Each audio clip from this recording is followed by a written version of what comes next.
壊したい大事そうに抱えた私を全部君がこの孤独を痛みを癒すの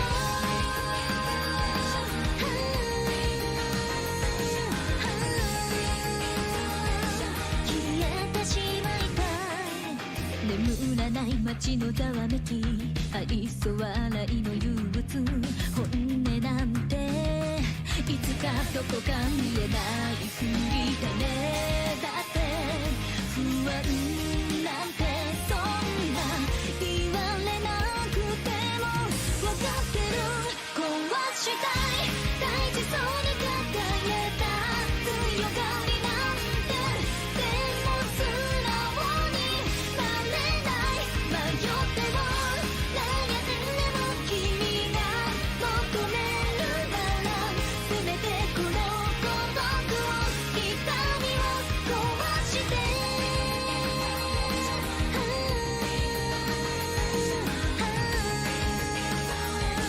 生まれ変わりたい青い空は窮屈に上辺だけを映し出すこの未来をずっとぼやかしてる曖昧に繋がる世界は深い傷さえ嘲笑うどれくらい苦しめばいいのもう泣けばいいのまた答えが見えない教えて真実を君が知ってるならガラスみたいなことをかけらを探すの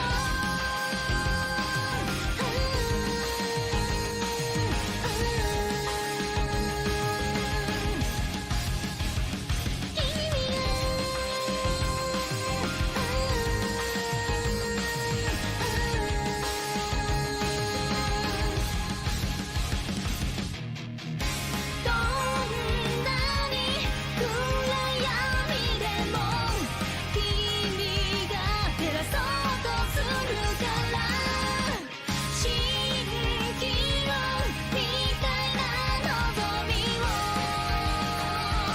信じてしまう壊したい大事そうに抱えた強がりなんてでも素直になれない迷っても悩んでも君が求めるならせめてこの孤独を痛みをどれくらい苦しめばいいのもう泣けばいいのまた答えが見えない教えて真実を君が知ってるならガラスみたいなことをかけらを探すの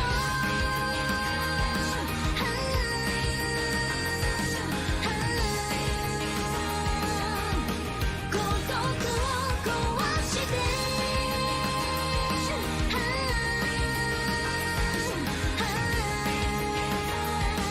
生まれ変わりたい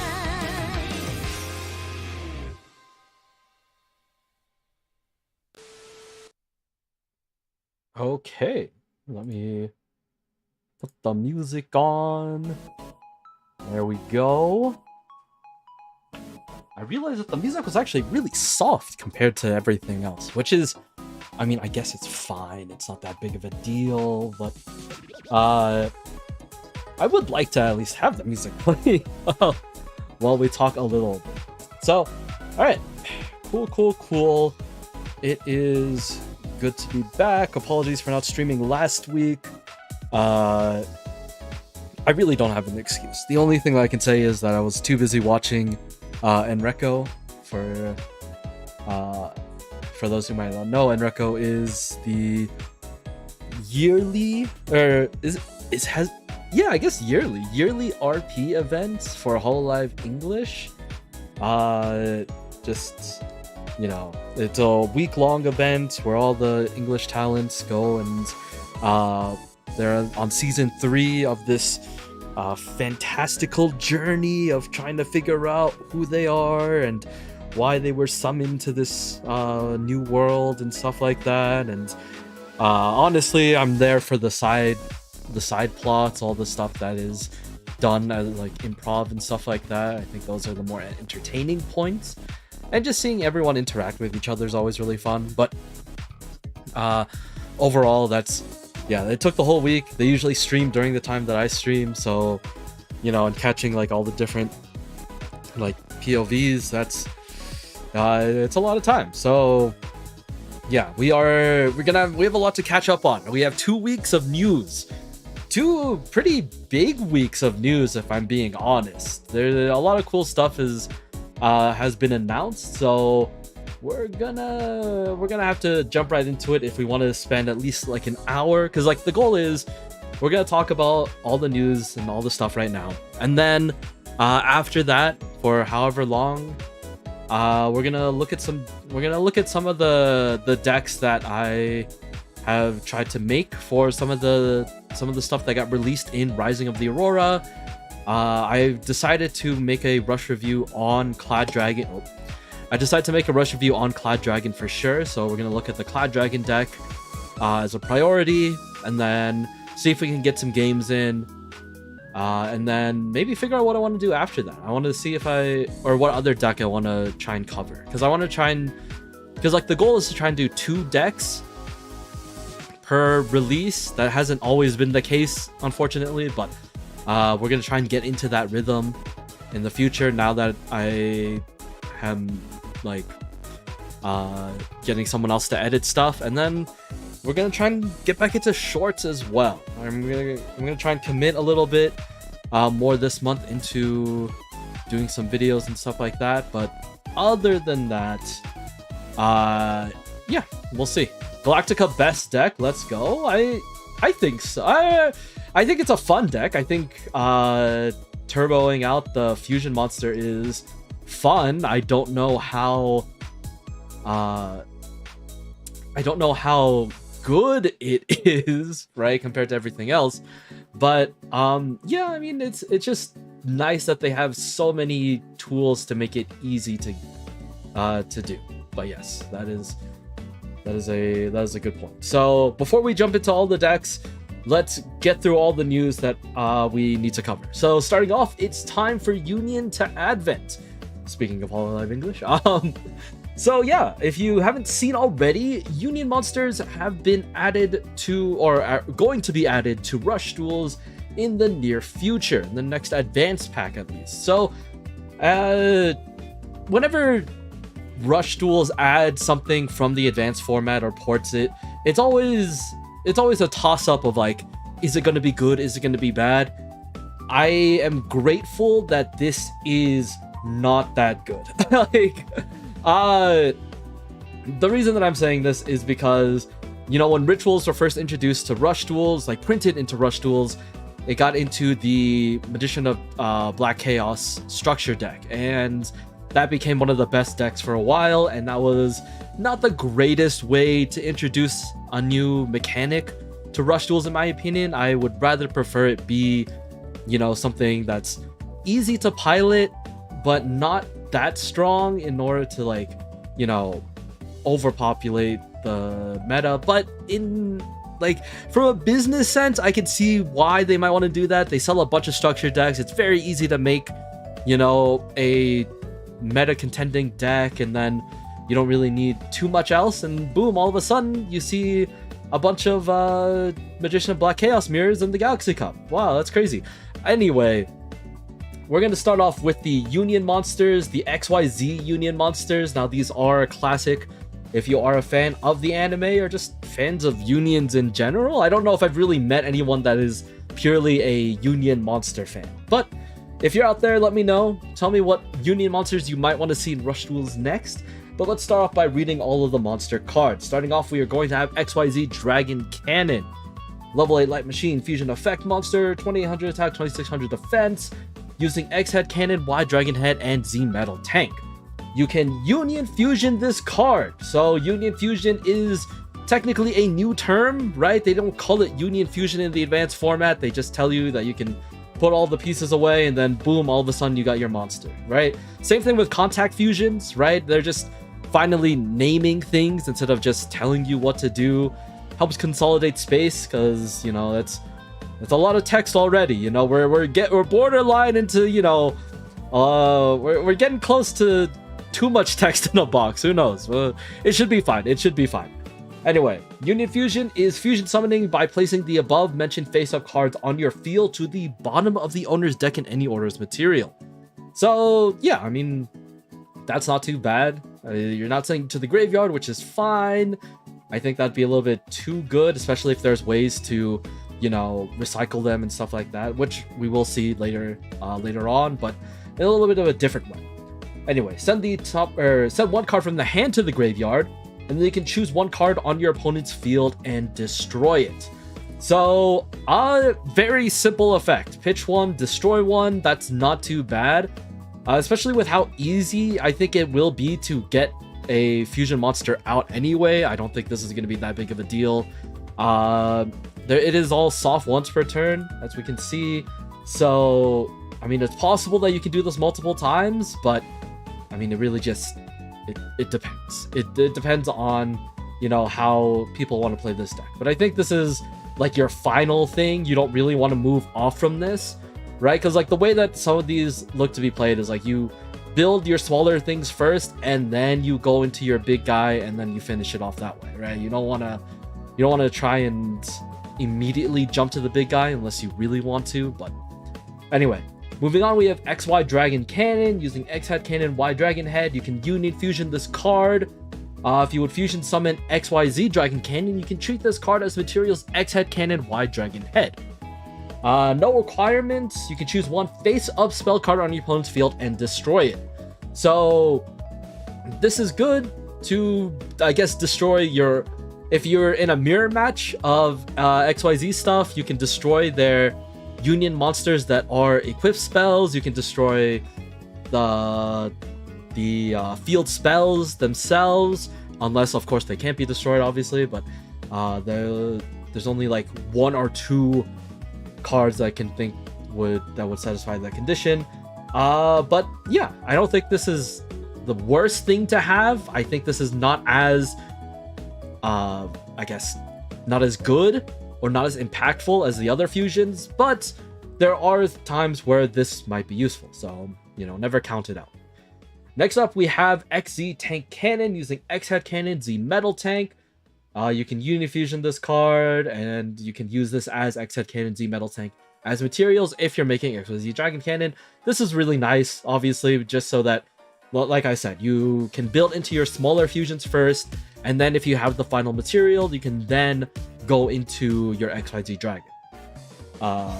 Requirement, send one card from the hand to the grave, and then you can choose one face-down spell trap card on your opponent's field and destroy it. So, classic back row removal.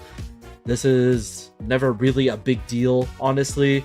I think the only thing that I find issue with is, now that I'm looking at it, you know, you're gonna have to be pitching a lot of cards from your hand.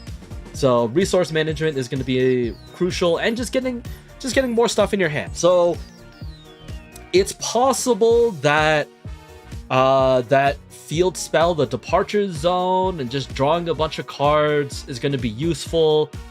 We'll have to see, you know, if there's anything else that gets released, right? Any more support that would allow you to get more resources in hand so that you can feel a little bit more comfortable pitching so many cards, you know? Because in my mind, if you already are spending 3 cards in your 5-card hand for XYZ, then you can make, you know, for example, XZ Tank Cannon, you can pitch one other card, and then you can use your other...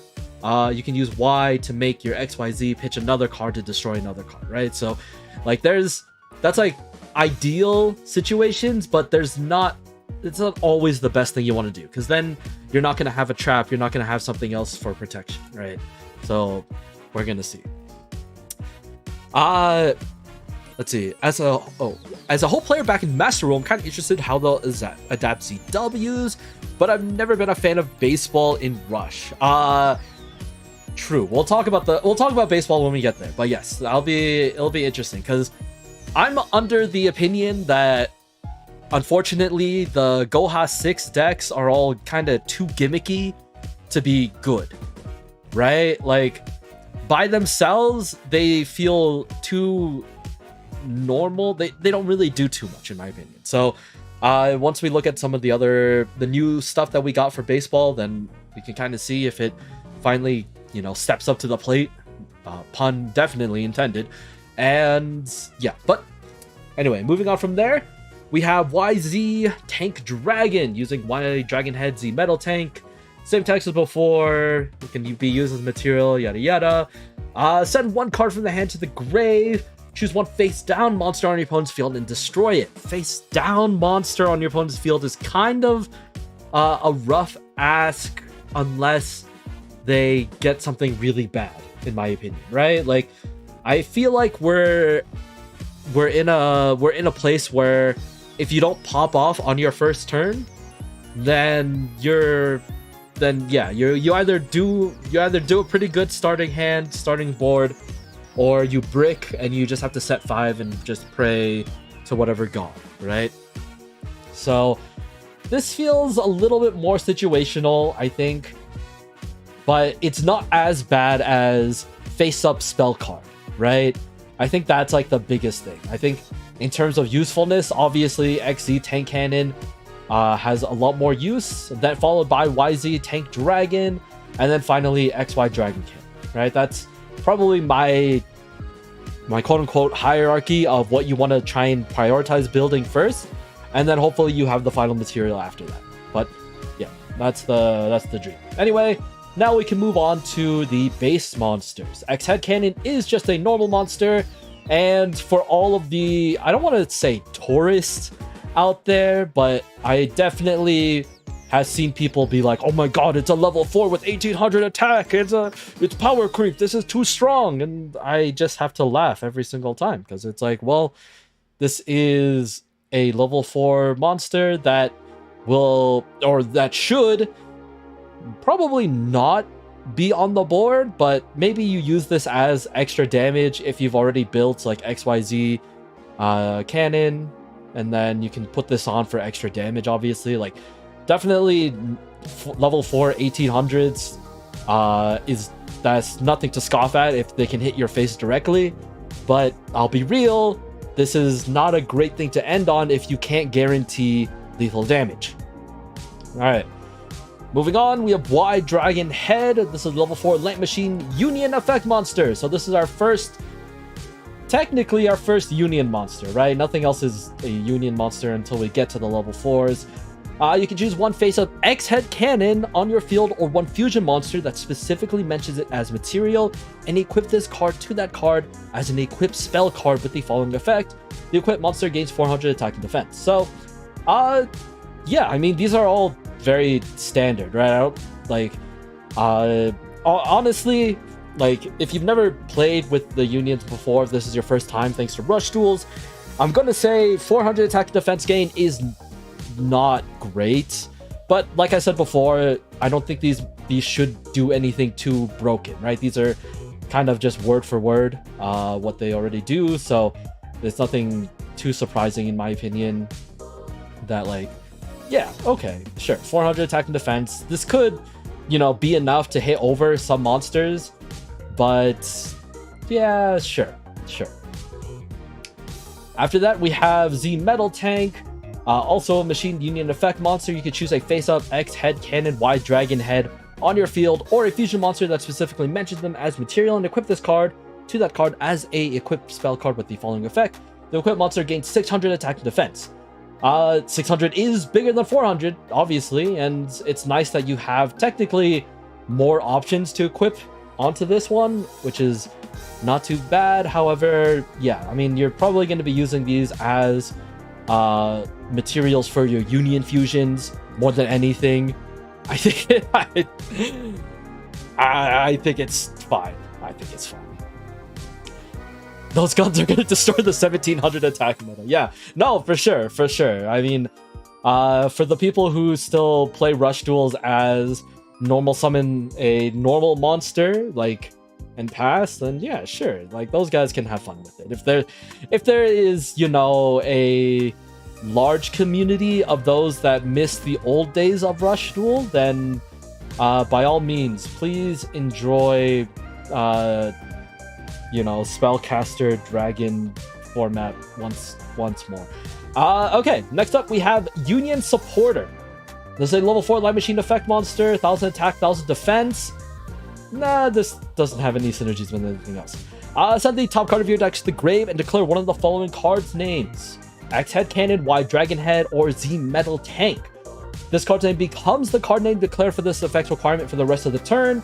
Then you can choose one level 6 Light Machine Fusion monster in your grave and special summon it to your field and face up defense position. Now this is actually really, really good. Like, a name changer is already a bonus because there might be times where you just don't get the name that you want, which can happen, right? Like, let's be honest, there are quite a few decks that require specific names to do, you know, some, you know, wild stuff, but if you don't draw the names, then it doesn't matter. So it's nice that we have an extra playset of 3 cards that can, you know, replace them. But then you have the added benefit of being able to revive one of your level 6 fusion monsters, which is really nice because then this basically, like later on in the game, if you already have a fusion monster in grave or something, this is basically a easy way to get your XYZ Dragon Cannon onto the field, right?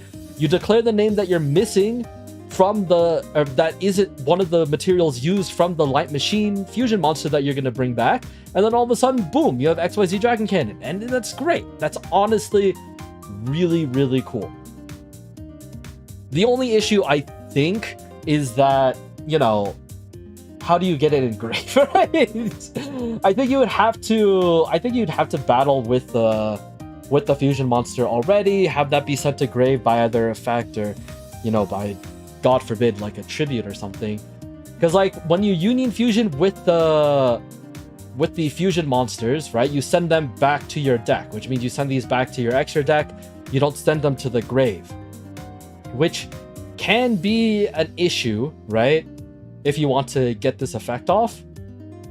But I mean, there are times where you just leave it as your level 6, do battle, and then you just have it in your grave, which is, I think, fine.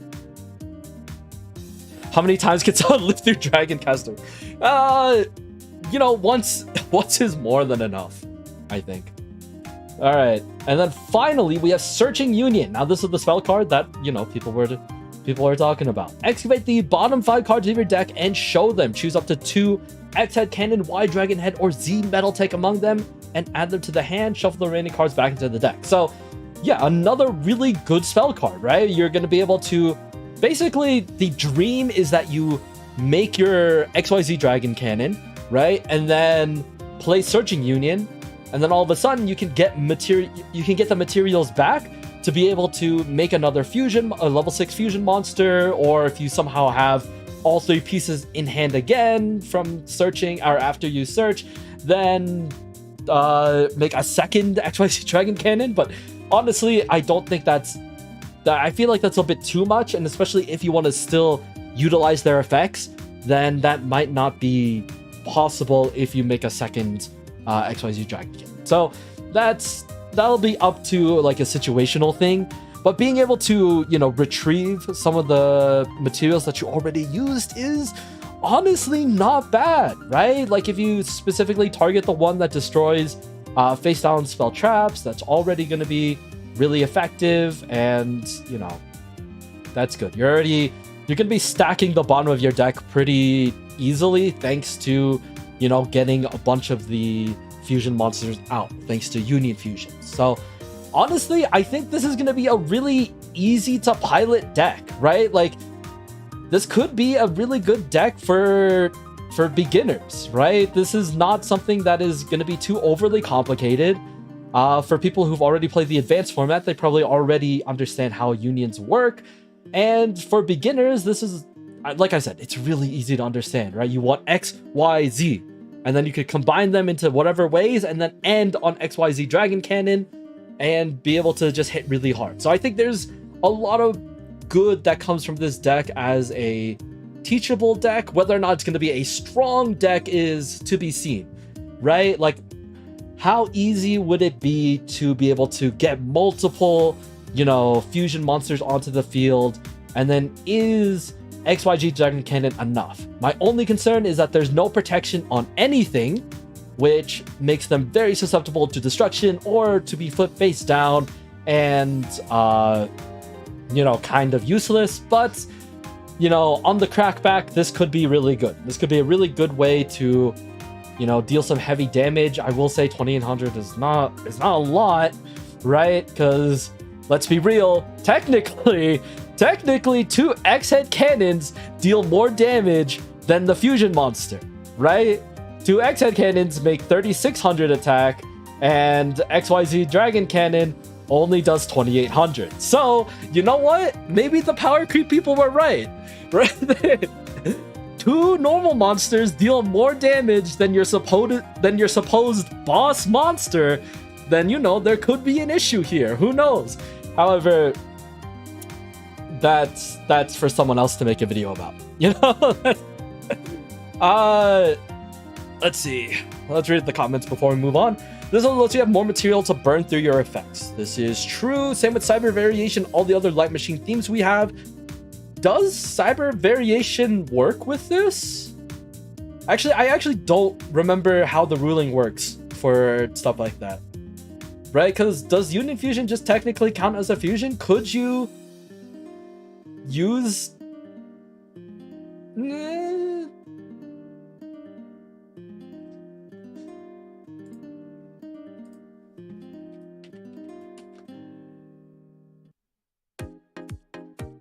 What is the Sidra fusion that lets you do weird shit?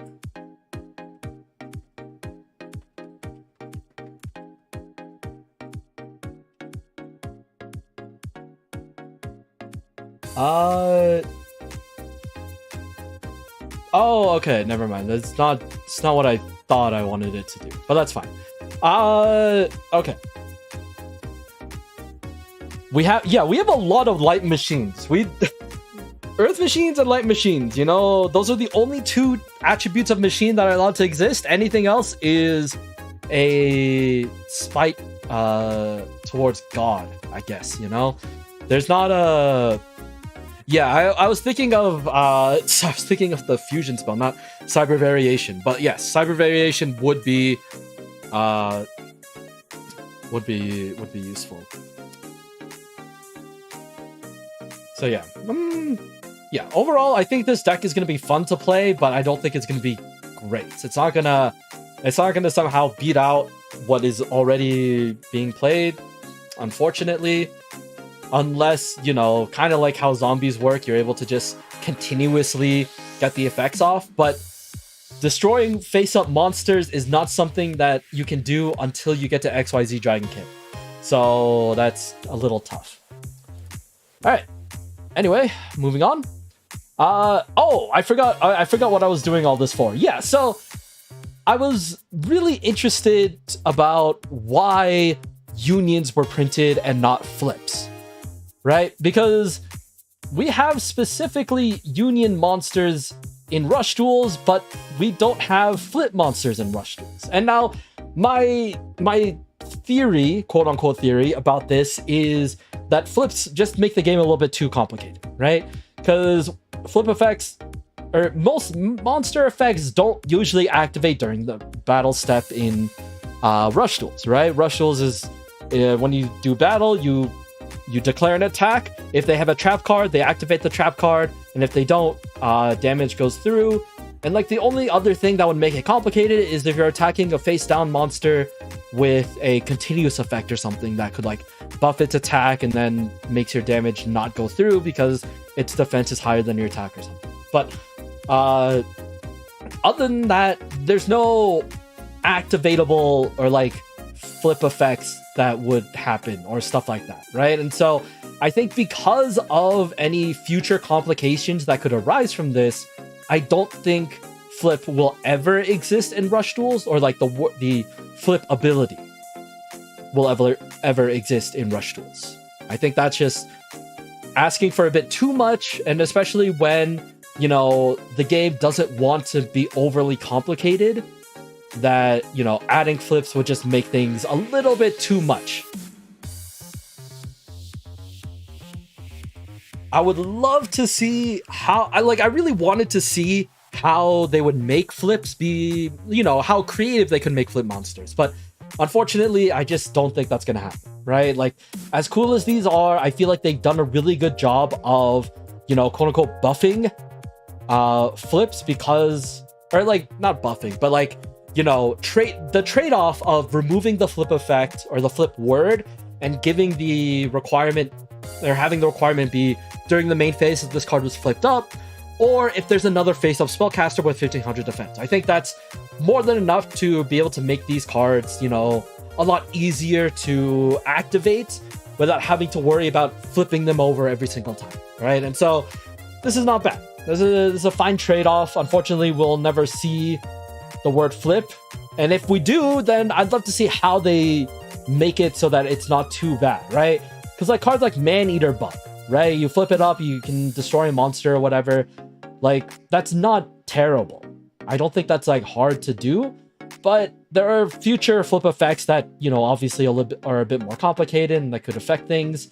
Especially, you know, if your own trap cards, say they can be activated if a monster gets destroyed by an opponent's card effect or something like that. And, you know, it's gonna ask for, you know, God forbid, chains. It's gonna but yeah, I think they just don't want to be too complicated, because there could be a whole cascade of things that could possibly happen due to that.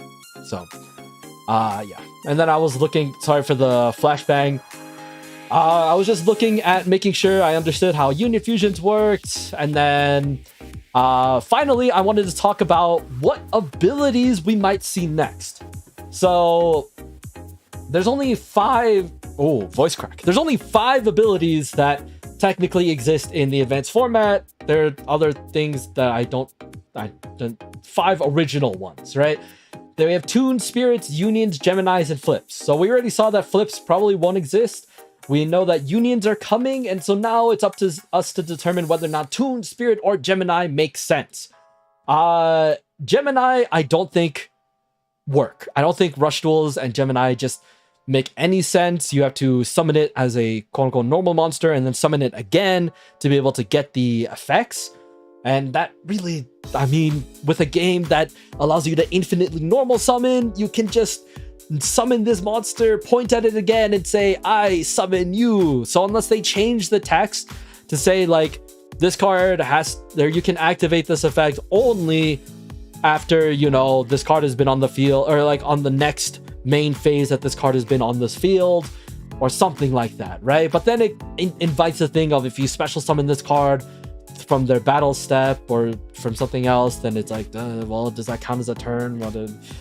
I just don't think Gemini monsters make sense.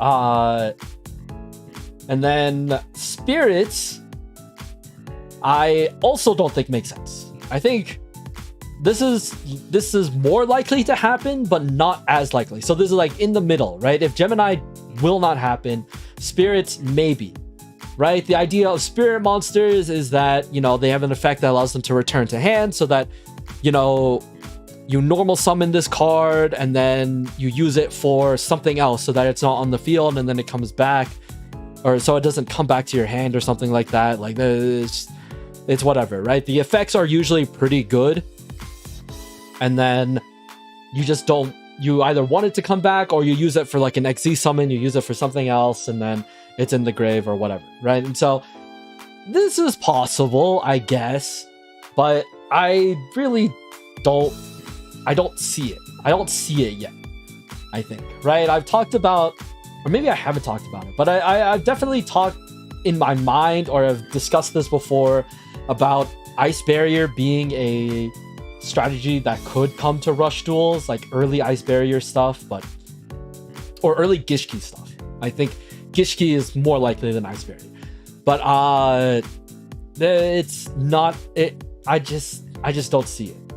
Toons, on the other hand, can definitely find a spot in Rush Duels, in my opinion. I think the Toon deck overall, you know, it's possible. It's it's not the worst thing that's ever happened, right? Like, you can attack directly, but you cannot attack the turn that they're summoned. That's not out of the realm of possibility, right? Like being able to bring out a bunch of toon monsters, but then you're just having to forego your attack so that you can then deal a bunch of damage afterwards. Then your goal is to just find ways to protect your monsters so that you can use them that next turn. There's definitely a possibility, especially, you know, having Toon World and stuff like that. I feel like this is possible. I definitely can see Toons existing. Maybe not at the best idea, or not at the highest level, I guess. Not the best idea, I don't know what I'm saying. Not at the highest level, but I think Toons would be really fun to add. I think that would be a really cool way to try and like puzzle it out of like, you know, you want your monsters on the field, but how do you make sure they can stay alive so that would work? I wouldn't pay 1,000 life points just for a field spell to do nothing. Yeah, that's true. I mean, like I said, it's a puzzle to figure out how you can make it work, right? And like, hey, Toon monsters are getting a bunch of new support, right, in that new Revolution thing. So there could be a way to tie it back. I don't know. I feel like it's a little bit too late because Rush Duels is only Japanese and Korean, so they don't do like an English tie-in. But like, if they were gonna do a tie-in, they would do the thing that they did with the Charmers, where they released all the Charmer stuff. They did the Charmer Animation Chronicles, and then, oops, Rush Duels also has Charmers, and then they did the full arts and stuff like that. So, you know, that's why I think Toons could happen. If Toons do happen also, right, the time between when quote-unquote flip monsters and union monsters were added was not that long of a gap. So if they were to add another ability, you know, for example, if they were to add Toon, it could be possible that we get Toon by the end of the year, which would be really fun, I guess. Or at least announced before the end of the year, right? Given the timing of how the product releases and stuff like that. You know, either way, the existence of Toons could be revealed this year. Who knows? Who could possibly know? But, you know, I also saw a comment a long while back that someone said that there was a leak that illusion monsters were being added, and it's been quite a long time since that comment came out, and I don't think illusions are in Rush Duels. So, you know, obviously no one has any idea unless they work there, and if they leak that information, then, you know, we got to protect them. But I also, at the same time, why leak it? You know, let the people have some fun being surprised. All right, moving on. The next Psycho Jump promo is going to be Command Knight. Command Knight is being introduced as a legend monster. This is a level 4, 1200 attack, 1900 defense with the continuous effect, or supposed continuous effect. We do not know what the continuous effect will be, but given that this is a port of a card that already exists, we can always assume, and then we'll come back to it when the text is revealed. Anyway, in the advanced format, all warrior monsters you control gain 400 attack. If you control another monster, monsters your opponent controls cannot target this card for attack. So, right, there used to be like the commands, the command loop or the command thing where you put a bunch of command knights and then you kind of look at your opponent and smile and just kind of have fun that way, right? But obviously now that it's a legend monster in Rush Duel, you cannot do that, but it's probably pretty easy to bring back, right? It's a level 4 fire warrior. I'm pretty sure that there are some recovery spells that let you bring this card back. Whether or not this is actually going to be useful is questionable. I think this could find some niche cases, but I don't know if this is enough to replace your already good card troopers and stuff like that.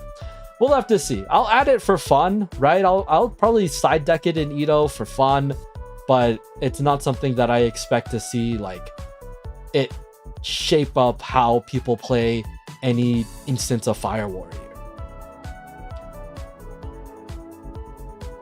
Alright, let's see the comments, or let's see what the chat says, not the comments. The Toon effect could actually be on Toon World, which would work really well, but also they don't They don't try out tunes a lot that aren't them just as an archetype, which hurts. I feel like tunes kind of unfortunately shoehorn themselves to be the tune archetype, right? The tune ability is technically different from the tune archetype, but because, you know, you can't think of tunes unless you think of the tune deck. I don't know if there's a way to make a separate tune deck that isn't just tunes. I've said tunes a lot, that it's starting to make it sound like it's not a word, but tune is a word. I just keep saying it a lot. So it's fine. Illusions should be in Rush Duels. Don't get why. I feel like that if they're gonna add another type, they would have to make it be a big deal, right? I think if they were gonna add another type in the future or release illusions, that it's gonna be a big thing. And I don't think it's gonna be yeah, I just don't think it's gonna be just a casual drop, right? Like rituals is always a big thing, and then, you know, they released flips in the advance or in the Overrush Pack 4. Then now they're putting in the unions in the next advance pack. So yeah, I don't know. It could be possible that we get illusions this year as well, or just sometime soon, but I think it's because illusions came so far later that they don't want to mess up what they got going. Yeah, this is baseball support for sure, right? Like that. Why else would you make a Fire Warrior during the time where we got introduced to new baseball cards? This is why they added it. But once again, it's like, is this worth adding? Like, is this worth replacing a card trooper?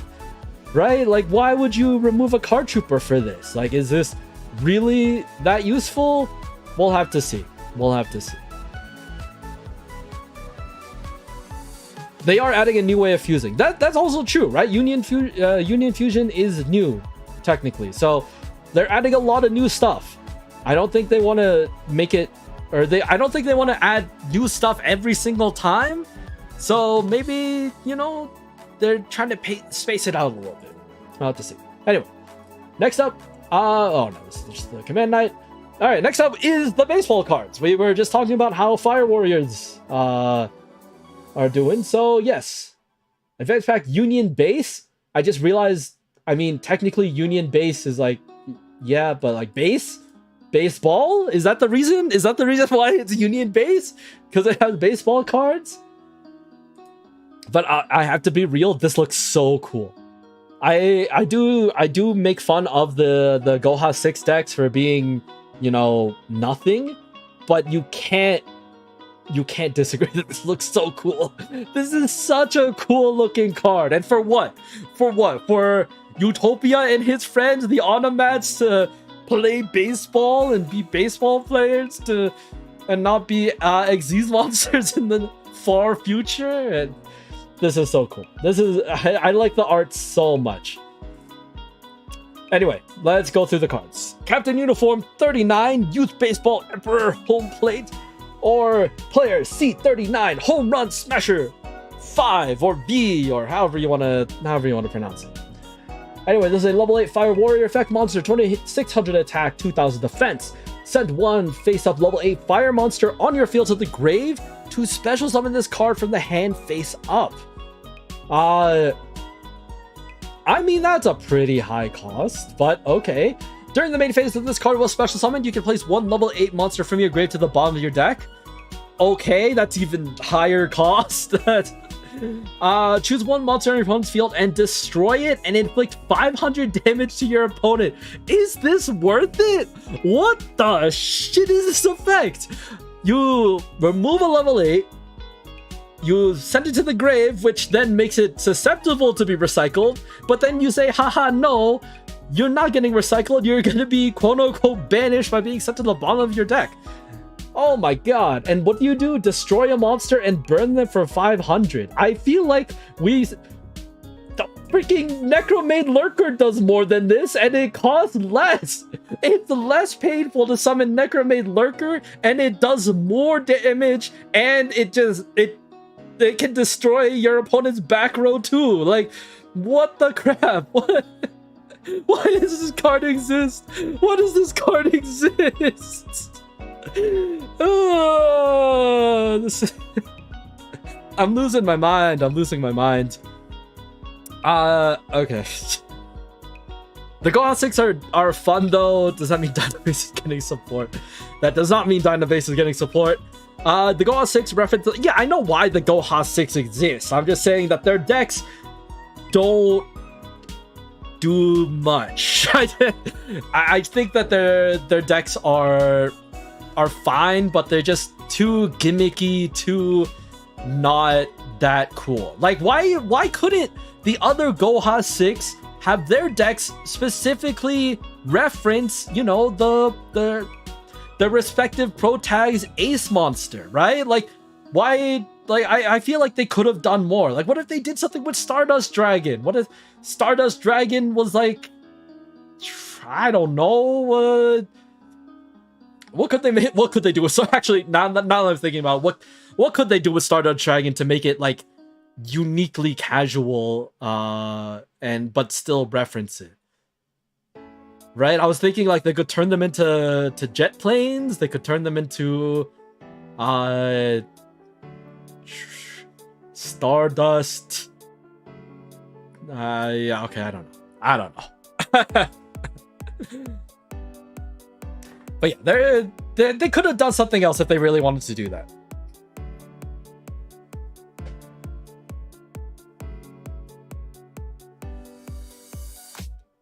This guy is so good though.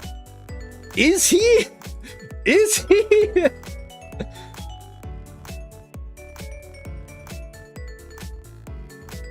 I don't know. We'll have to see. If this somehow becomes a top tier deck, I'll be shocked. But who knows? Yeah, Materion is decent enough for the meta back in the Legend Awakening pack. I need that. I like them all not. I like them not all being just direct. Oh, okay. I mean, yeah. I think it's just personal preference. I am glad that at least one of them, like, directly references, you know, the anime, or I guess the era that they're from. But maybe it might be a bit too much pandering if they did it for all of them. So I can understand your point. But I think, you know, this is the only deck that I feel like gets a lot of love, you know, compared to all the other ones. I think I think for good reason, right? You know, they specifically made this deck stand out, and they continue to just add more stuff to it, right? And it's iconic enough where people will recognize it and be like, "Oh, this is fun." Right? Like, this is cute. Oh, C39? What are you doing? Are you playing baseball? Oh, Utopia's playing baseball too? 100 HDD? What are you doing? You know, could be fun. All right. Moving on. Next up, we have the Fervorous Colorful Ballpark. This is a field spell. This card's name can be treated as Fervorous Spirit Stadium while in the graveyard. Send the top two cards of your deck to the grave while this card is face up on the field zone. This card's name is Fervorous Spirit Stadium, and neither player can activate trap cards when a fire monster declares an attack, and the attacks of fire monsters pierce. Okay. Yeah, I mean, this is always fine, I think. I mean, giving these guys pierces, yeah, I think that should be fine. I think this is not that big of a deal. Would you replace the OG field spell with this? I don't remember how. I guess I can just look it up. Fervorous.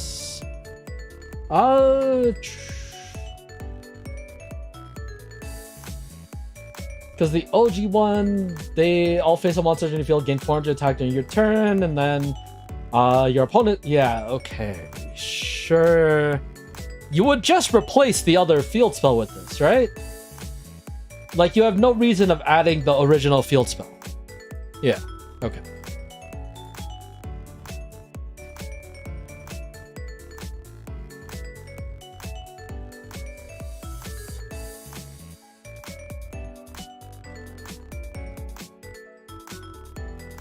You've been playing with both? I'm playing with the OG just for vibes and having a 3K. Really?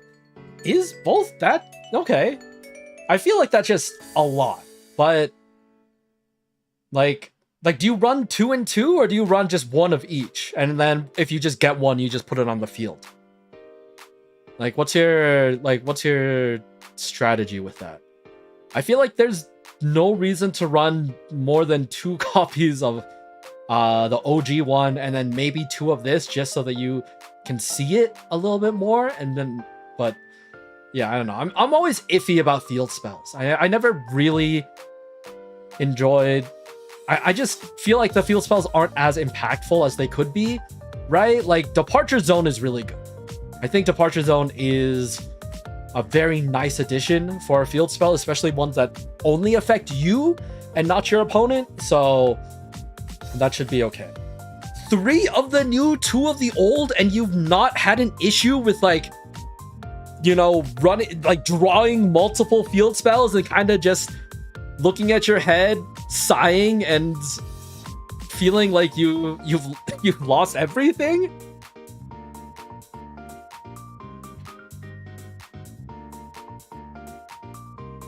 You have a draw spell that wants a field spell and your next spell uses it.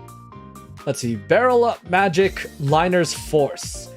This card is treated up as Tag Up Magic, Sacrifice Force one on the grave, send 1 face-up level 4 Fire Warrior monster on your field, or 1 face-up field spell on your field to the grave. Choose 1 level 8 Fire Warrior monster with 2500 or more attack in your hand or grave and special summon into your field face up. So, yeah, I mean, sure, but like you can send either one, and I feel like it's easier to send a face-up level 4 or lower Fire Warrior monster, right? Like the only reason you would rather do the other one is that then you have because you can just choose a monster and then you can special summon onto your field. So like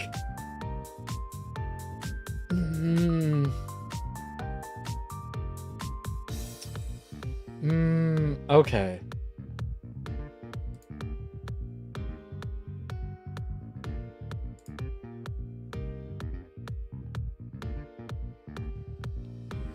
I wasn't too keen on the field spells at first, but honestly, bricking on the field spell is so much better than bricking on equips or something.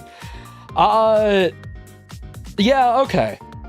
Maybe, yeah, I think I just had to play with the deck, honestly. I think when if there's more stuff that comes out later that, like, you know, has more field spell synergy, like there's definitely more reason to add the field spells, but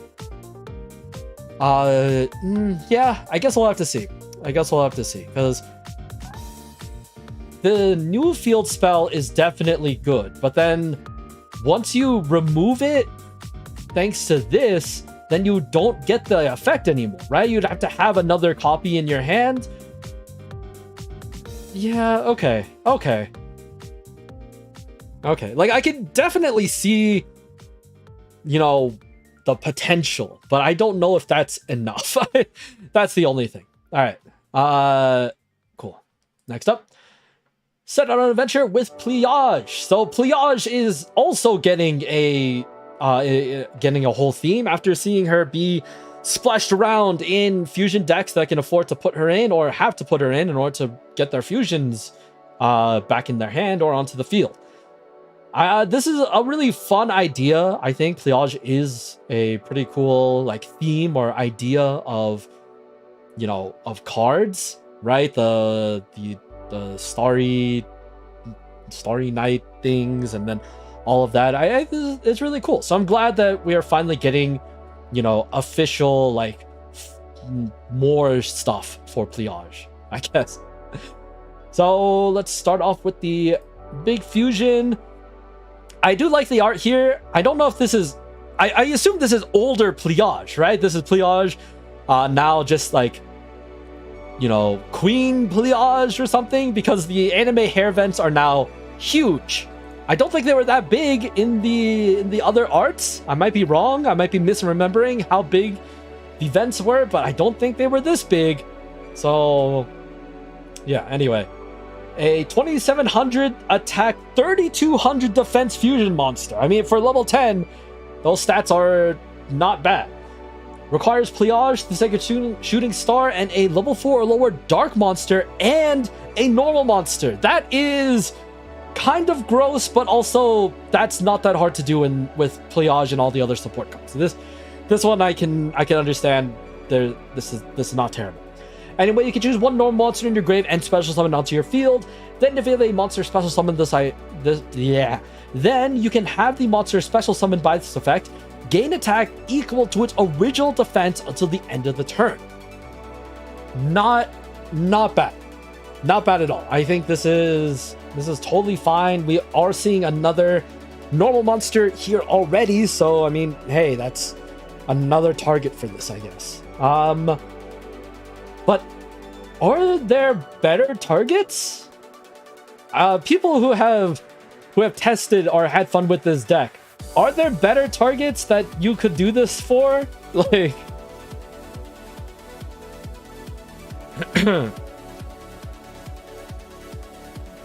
because I mean, I guess I can also look, right? You can use this for maybe like what? Shit, I don't know. That could be fun. But I like this idea of buffing a normal monster to deal extra damage. That's a really cute idea.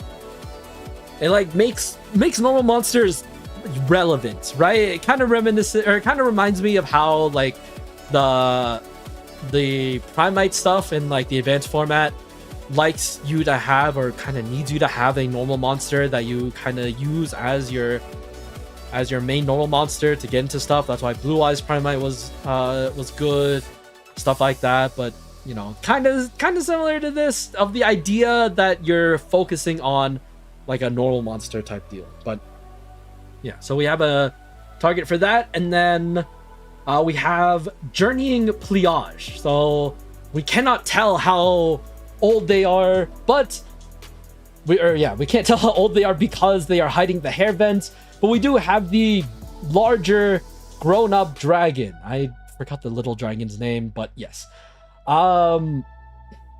This card's name is treated as Pliage, the second shooting star, while in the grave. Send the top card of the deck to the grave. This card's name is treated as Pliage, the second shooting star, for the rest of the turn. Then you can choose one normal monster or fusion in your grave and add it to your hand. So, this would have been so good if it was both, but I can't complain. I mean, that's not the worst thing. Being able to just get back something and have it be Pliage is already giving you 2 out of the 3 materials that you need to make your fusion monster. So I really can't complain. If this was a 1 card instant, I can now, you know, actually no, you also need, it's not a 1, it wouldn't even be a 1 card, but this gives you 2 out of the 4 cards you need, because this is a 3 material fusion monster. I forgot. Yeah, that's my bad. Okay, so that's not terrible. Yeah. So they could have made this and. They could have made this and would have, I think this wouldn't have made this any more or less broken. Probably. But we do have, I think, the main target for this, right? The other dark monster material that they need to make your fusion monster. Spirit Sprite of the Stars. Okay, hold on. I'm losing my voice. Give me a second.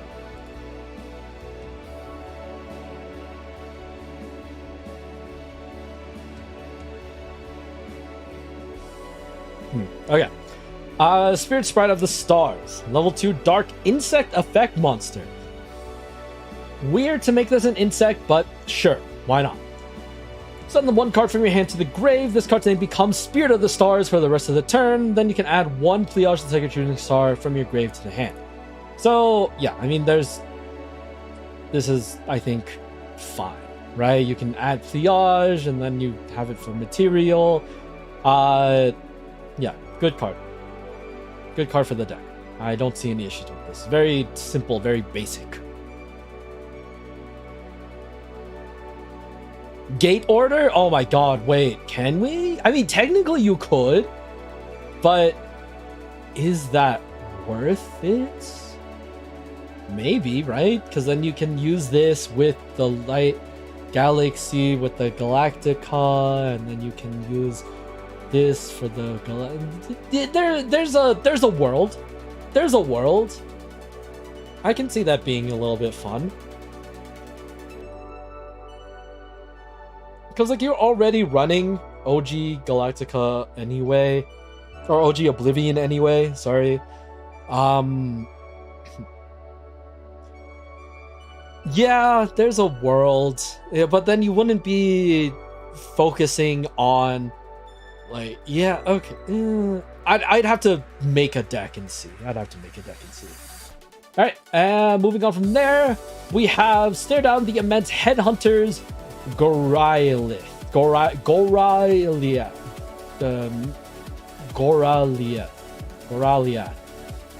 Goralia.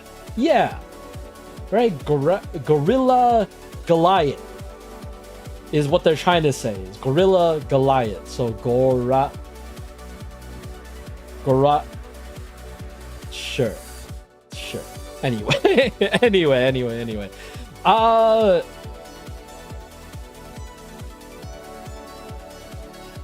This is a level 7 Earth Beast Warrior effect monster. So that's not bad. This goes with Monumentis, surprisingly.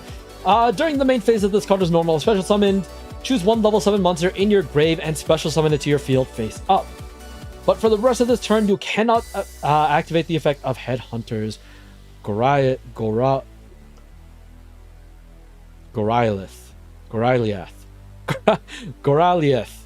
Fuck, man, why is that so hard to say?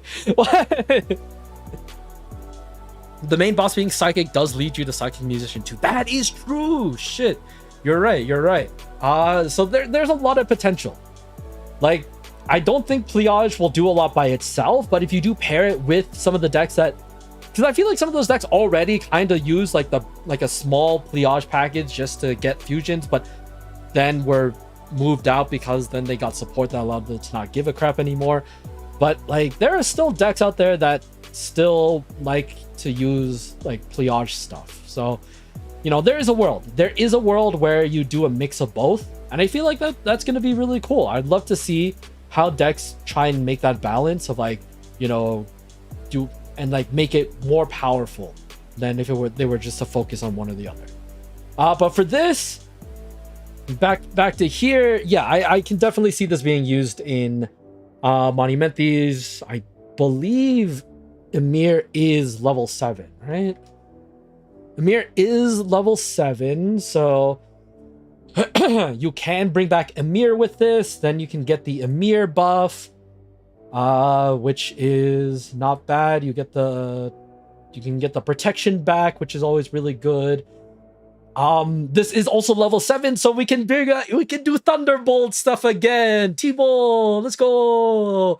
That was what I was thinking of when I first saw this, is that, you know, maybe we can do some T-Bolt shenanigans with this. This is a hard once per turn, which is unfortunate, but I think it's for that reason that they don't want to have this somehow sneak its way into creating T-Bolt loop again, and I cannot blame them.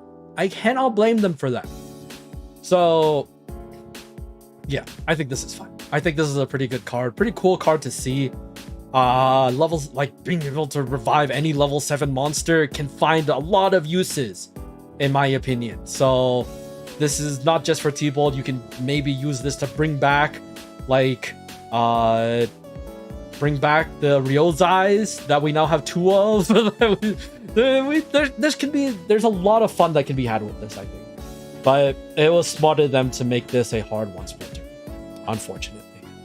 You know, we could have had some really fun jank, but I'm okay with this being the way that it is. All right, finally, we have Cross Art Collection. So 2 weeks, and we got a bunch of cards, and we got announced a new special pack that is coming to Rush Duels October 10th, 2026. The Cross Art Collection is a special product where all cards come in super rare or higher foiling.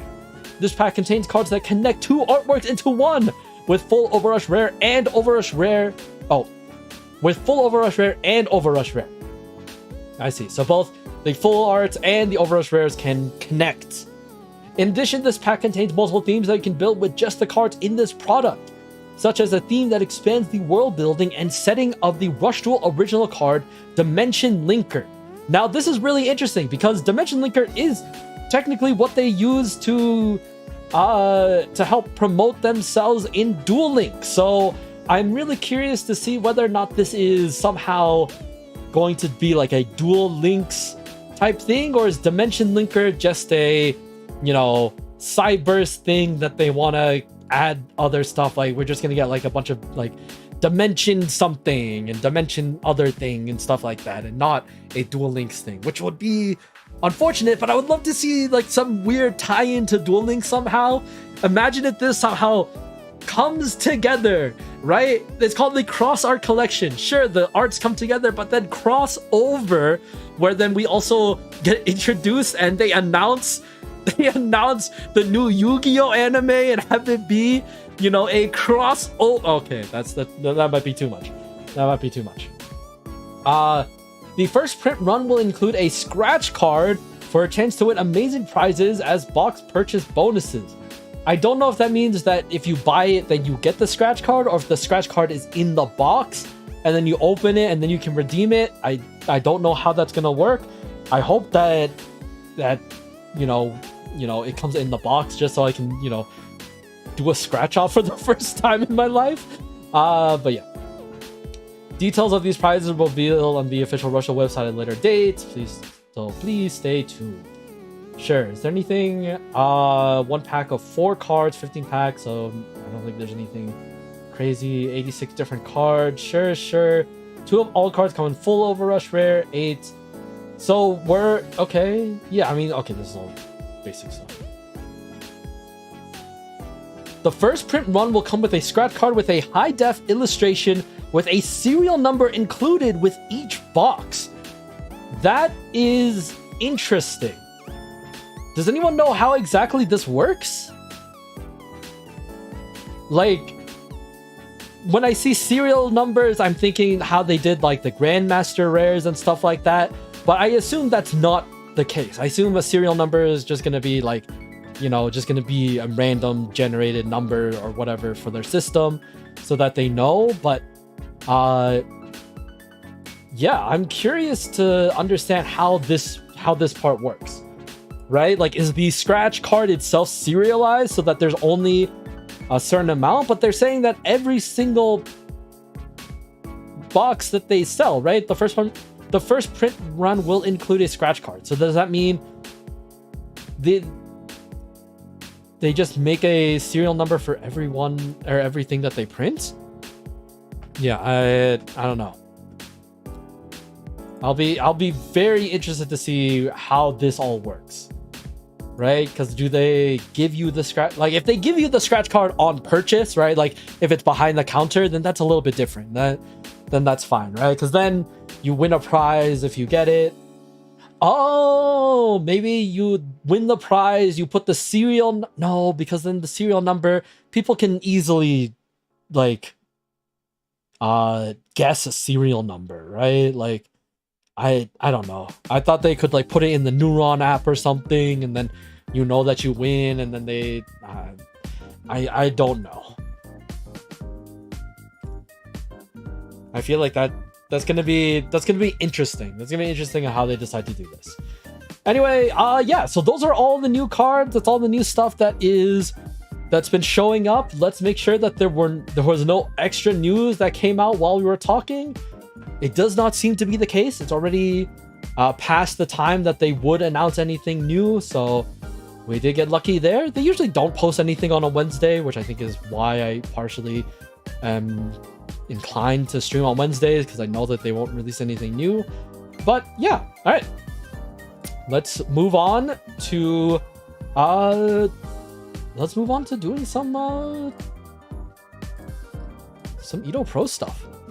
Okay, so there are a few decks that I've already kind of made and was messing around with. Brass Mirror, I've been having a lot of fun with. It's very easy to get your ritual monsters out, but I did see a deck list online that tied in some of the executees because they are level 6 monsters. So you are able to, you know, naturally get the right amount of levels to make your Fiend's Mirrors. Obviously, one of them, I believe one of them requires you to have face-up fiend monsters, so only Lilius would be able to be used with Beastly Mirror Calling. But your other ones can be used for Lumiere, and if you need more removal, you can then contact fuse into your executed Lumiere Frontier and be able to do it that way. Or, you know, 2500 attack on level 6 is obviously nothing to scoff at either. So this is what I was thinking for this one. I also added I also was debating adding Jewel Tusk Ritual, since this is also a level 6 ritual monster, and it nets you more cards and puts stuff in the grave so that you can have more chances to activate your other effects, right? So there was a mix of things that I wanted to do with this, but I feel like this is kind of where I was going of how I felt like this could go. So this is deck number 1. This is my Brass Mirror so far, right? What else? So Rose, Cloud Dragon. So this is the deck that I was mainly wanting to try playing today for a little bit. Cloud Dragon, pretty standard, I think. There are some people who leaned into doing the Destructor Worm, or yeah, Demolition Worm or Destructor Worm stuff, going into their fusions and whatnot. So that's definitely possible. But I wanted to go for at least just starting off a more pure Cloud Dragon strategy. I feel like the cards themselves are pretty fun, in my opinion. I love the idea of just flipping stuff face down. You can see that I was like, what else can flip cards face down? Oh yeah, Curse of the Rising Light. Freaking auto reverse flips everything face down. This could be fun, right? So my side deck is just what flips stuff face down. And then I do have Demolition Art Absolute Destruction, just so that I can put stuff back into my deck, and you know, it is nice to be able to destroy things too. So there is we do have that as our quote-unquote nuclear option if we're running into way too many things that we cannot deal with right away. But yeah, everything else is pretty standard. I think this is really good because then you can use it as 2 tributes for your high levels. This is just really good. I've been seeing posts that people are selling their playsets of Legendary Scale Ruler for like, you know, like 30-40 bucks, and I'm like, I think I have, you know, 2 playsets of this card. I feel like I opened up enough boxes where I have like at least 6 of the Scale Rulers. So that is just, it's just really funny to see. But like, they sell them individually for so cheap that I'm pretty sure people are just like, oh, you know, Cloud Dragons are going to be good, let's sell our copies of the Scale Ruler. And I'm like, it's weird. It's weird. Oh, I wasn't reading the comments, my bad. Dimension Linker as a theme has a lot of interesting ways to go. They can go light, they can go normal, they can go Cyberse, level 8 support, but we don't know what they're actually focusing on, which scares me. That is true. It is up for debate what they plan on doing with this, and I mean, I'll be fine with whatever they decide to do. If they do light Cyberse, I feel like that's kind of lame, but I don't know. We'll have to see. And then after Cloud Dragon, what else did I make?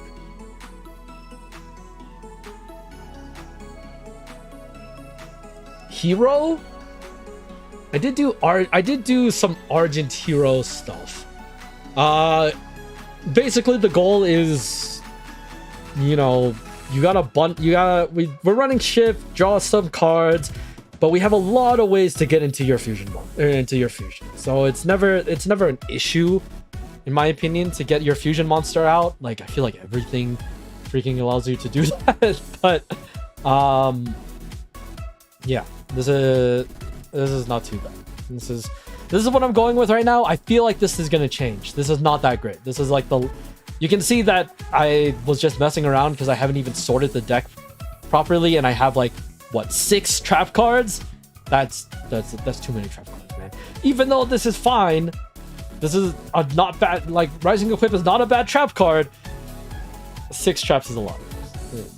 So I might have to mess with this deck a little bit more to change it. But yeah. What else is press? this is what I have going for press burn. Not fusion, just press burn. I think this is fine.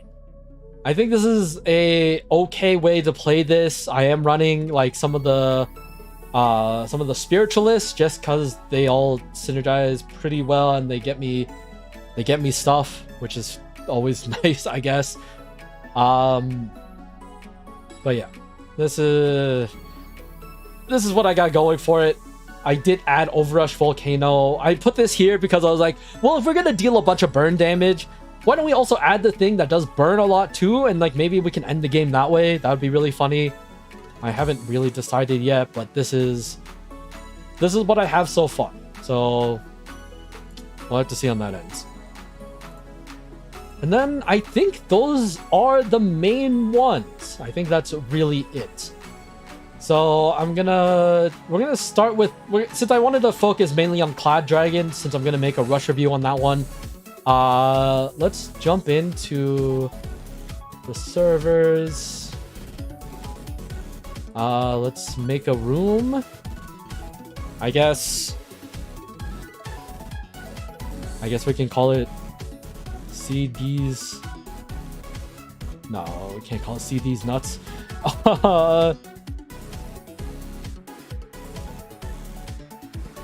No, we'll just say, yeah, we'll just have the password be CDZ. And I was like, well, CDs. CDZ? CD's nuts? Best of 3. Yeah, unlimited time is fine. I'm not too pressed. It also gives me time to think, if I'm being honest. So that should be fine. Alright, so if anyone wants to join, we can do that. And if no one joins, I will go back and fix my Rising Hero deck. But yeah, we'll spend this time to just have some fun.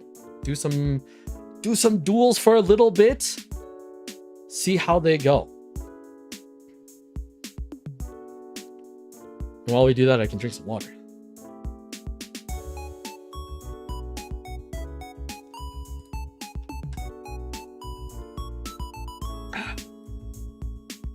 Chevalier du Zodiac. Okay, well that's that is another thing that CDC could stand for.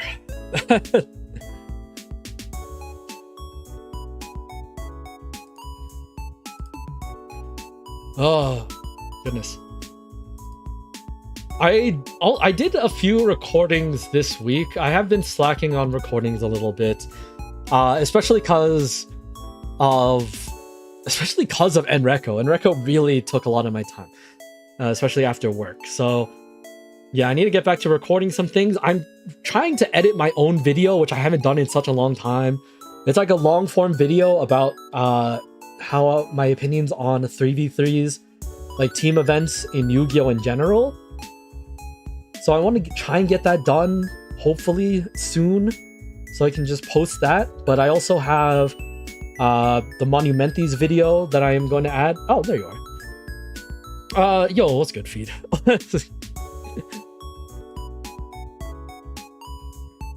But yeah, so I have a few things that I am currently wanting to do, but I just not been able to get done.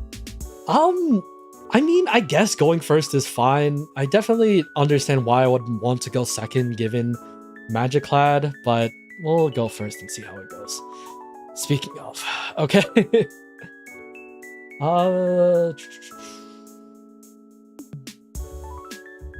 Let's see.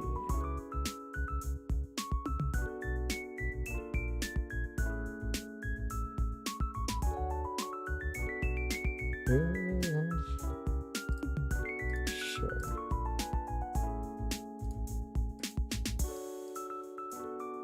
We'll start off with Estelle, mill some cards. What did we hit? Nothing great. And then this doesn't do anything for me, so I'm not gonna care.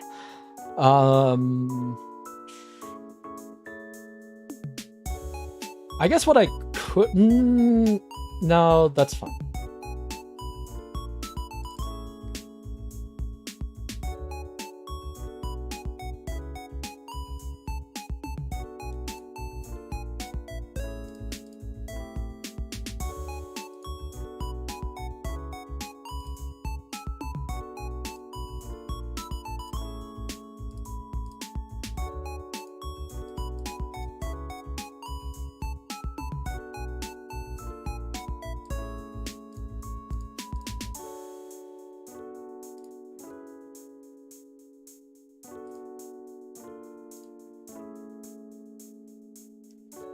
Let's see what you're playing. Okay, Light Galaxy, fun times.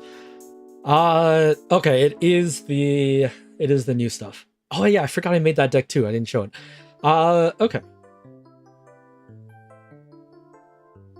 Let's see. What'd you get? Vanishing Solitis, Galacticara Eve.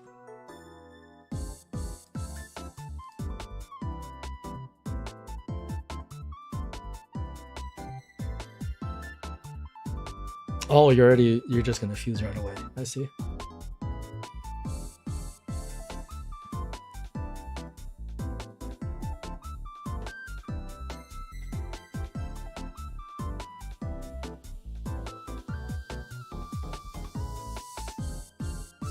Oh, you just had Overrush Storm for the fun of it. I see you. I see you. I see you.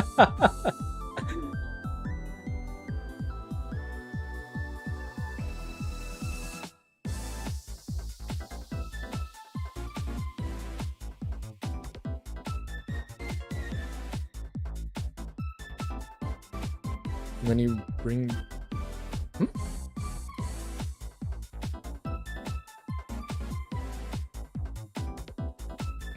Alright.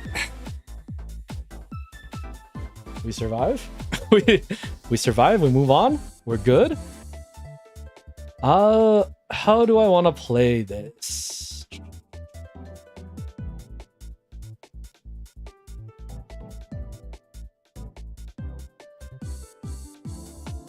Dark Artery to the grave.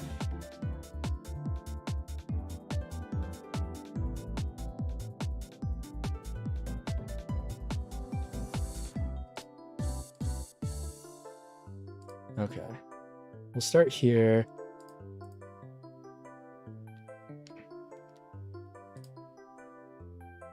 Wow, those were absolute garbage mills.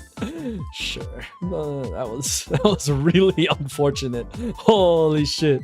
No, that was really bad. Unfortunate.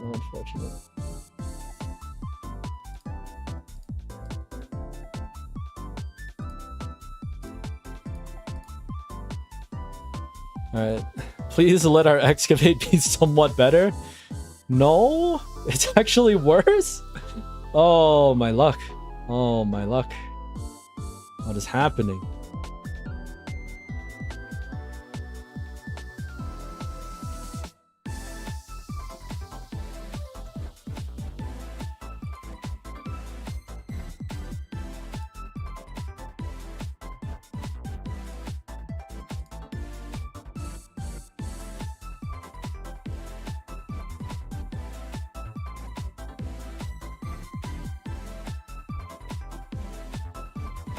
Actually, this doesn't make any sense of why I'm doing it this way, but whatever.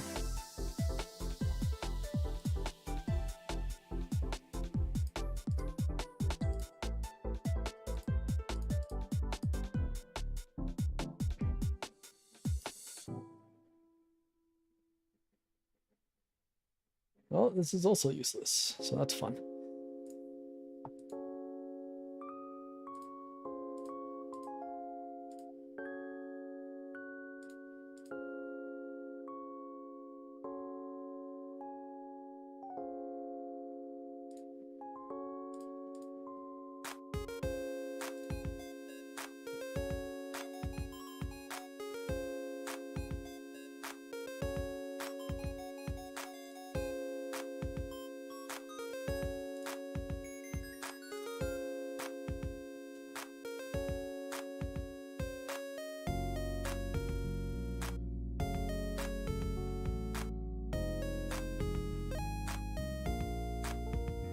Planet Aegis, set another card.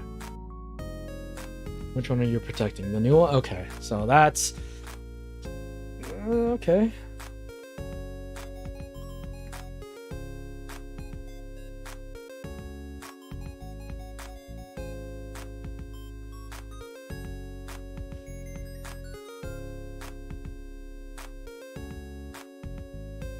I mean, I'm drawing bad. I hope you're not drawing worse than me.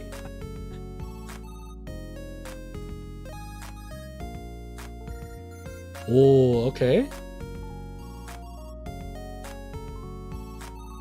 Yep.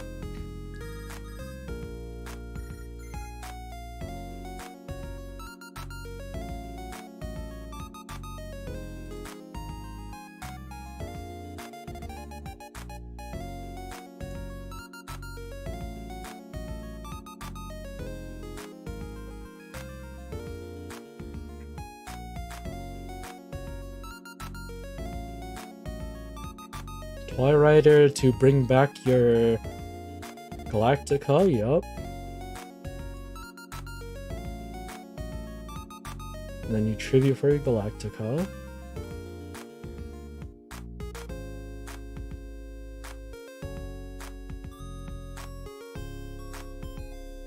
You're fusing into your guy, yeah.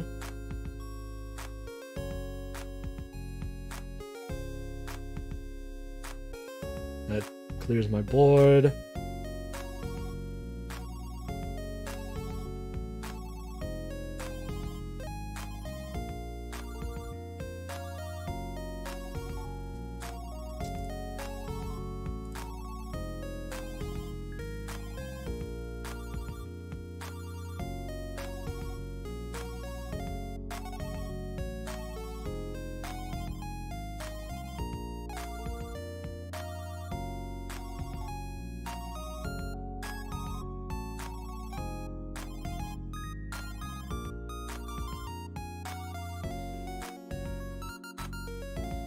Oh, it all hurts. This is almost lethal.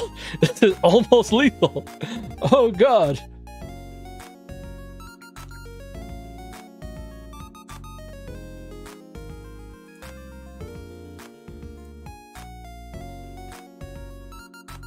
Alright.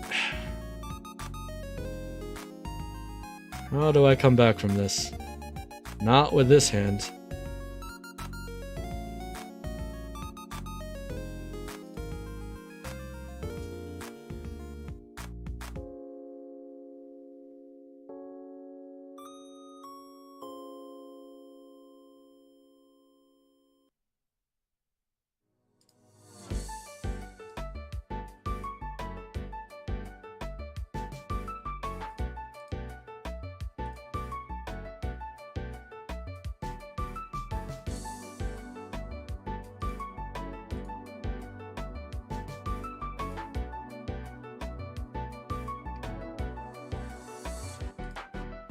Alright, this all comes down to whether or not I get something good from this.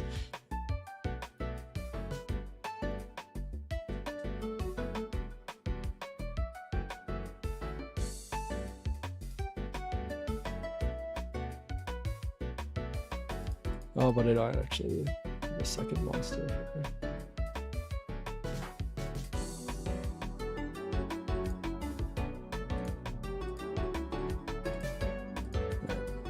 Did not get the card that I needed. Unfortunate.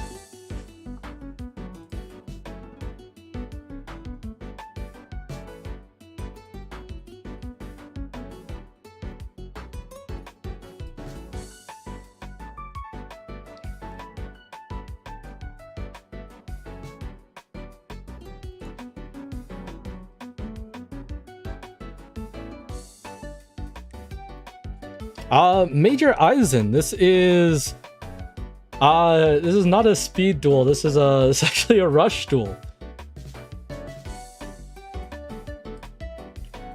Slightly different.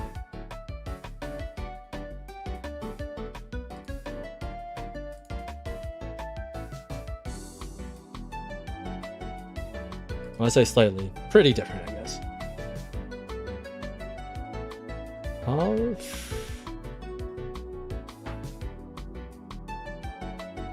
I'll go second.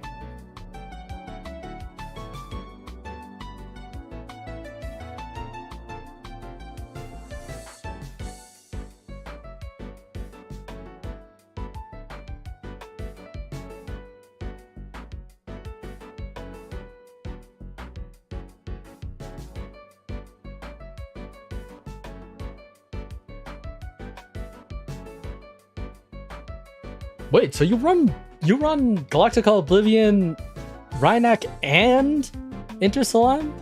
There's no way you run 3 of each, right? I feel like that's way too... I feel like that's way too bricky. But I mean, I guess the slimes can fuse now, but... That feels like that'd be a lot.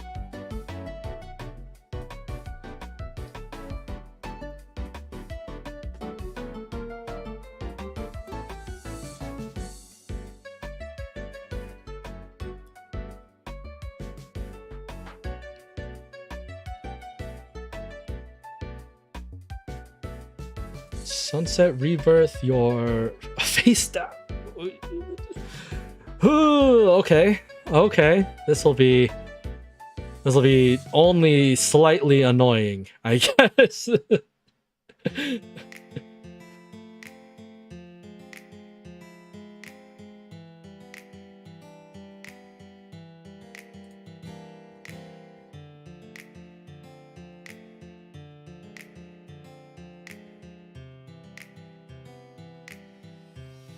Happy Valentine's Day.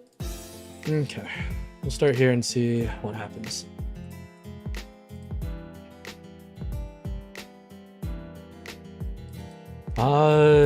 Did we get anything useful? The answer is no. But it happens.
Jesus.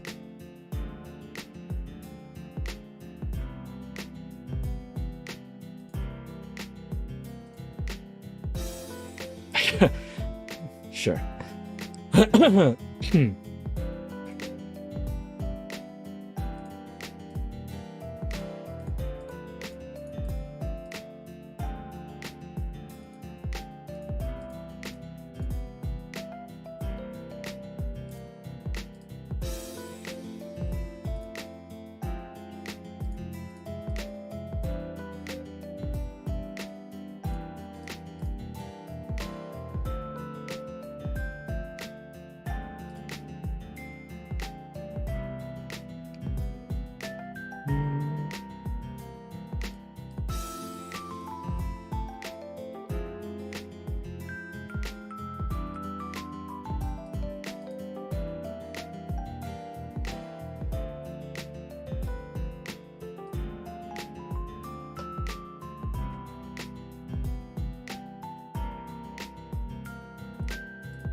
I meant to say Rush. No worries, no worries. But yes, Rush Duels is played in only 3 columns. So yes. Sorry, I had to think. I should try and speak out loud what I'm trying to say, but I don't usually do that. Galactica Fusion Space. This just allows you to now fuse from your hands. You had 2 fusions in hand. You sick man. Okay. Yeah, Glutkar Eve gets you back a fusion. Do you have? Oh, you do have technically a normal monster, don't you? Yep. It's a Raynak. Does that get you your guy? Oh yeah, definitely will. Damn, I should have put these in defense. Ooh, I might die this turn.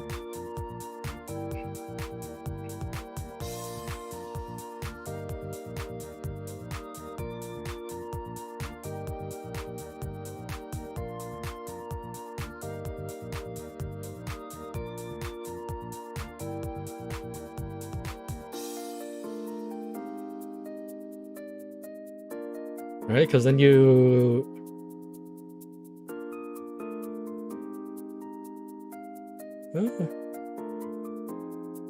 Yeah.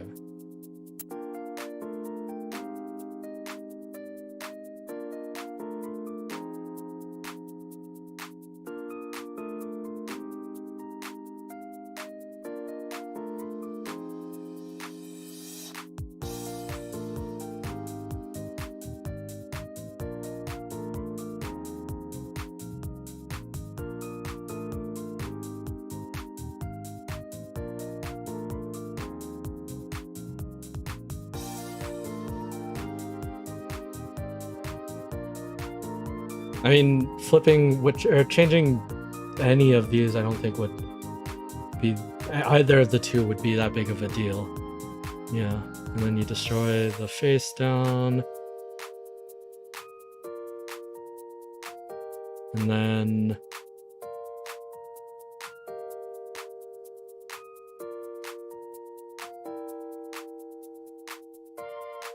if that card in your hand is a Oblivion, I might cry. I might cry if that's an Oblivion in your hand. Alright, thank the Lord it wasn't. This card gains destroy my bottle and can attack twice. Okay, so this is gonna suck. This is gonna be a little rough, but it could have been worse. It honestly could have been worse. I'll take it.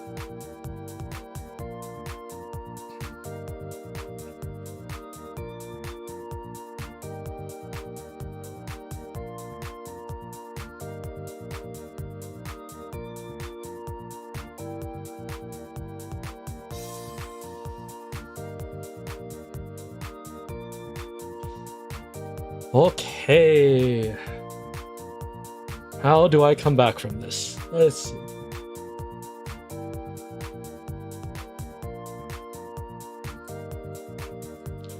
We'll start off with this.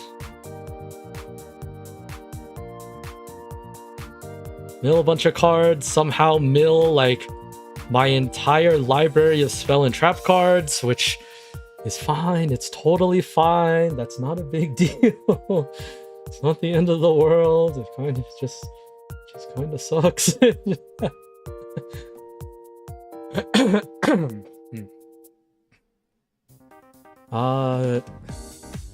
But how do I want to play this? I think that's like the hardest thing, right? Is just trying to figure out how, like, what do you do after? Because I want to...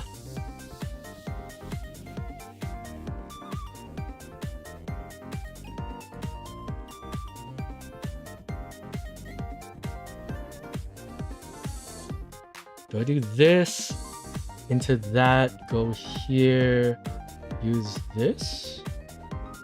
No, that's not a terrible idea. Let's go for it.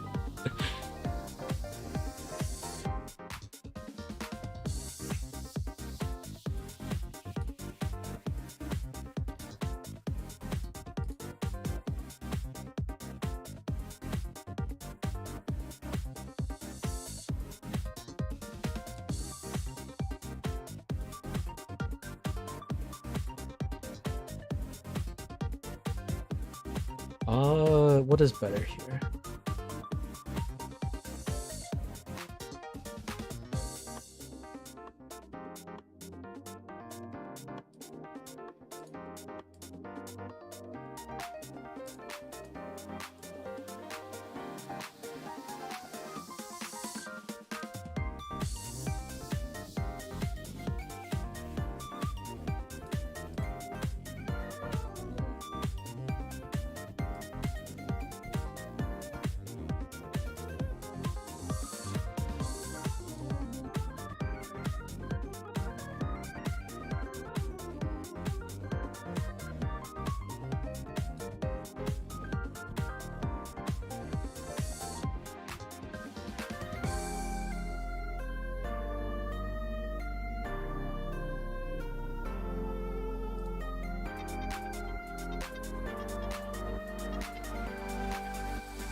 Yeah, isn't that crazy that this didn't work?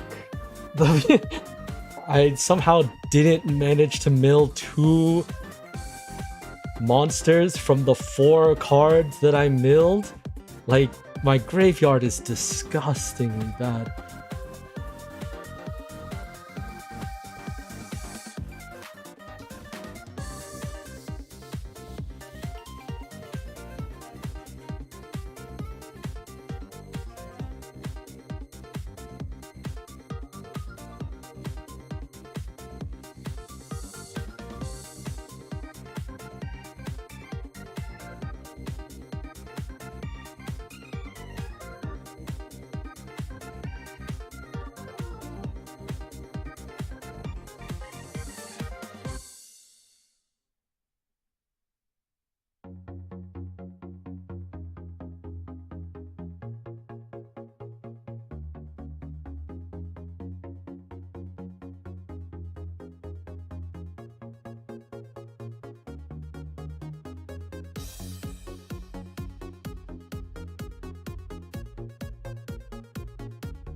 Okay, at this point, there's a probability that you have Oblivion in your hands. I don't know if you care to make that now. I don't think you would want to make that fusion.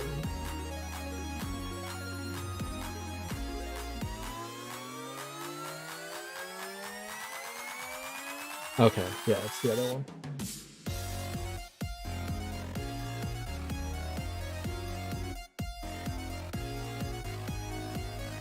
This brings back your Sopdet. Ooh, that's not fun. It's not a very cool thing to do, but understandable. And then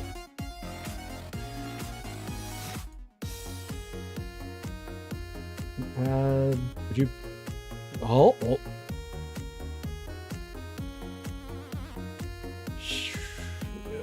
Extra 4. Yeah.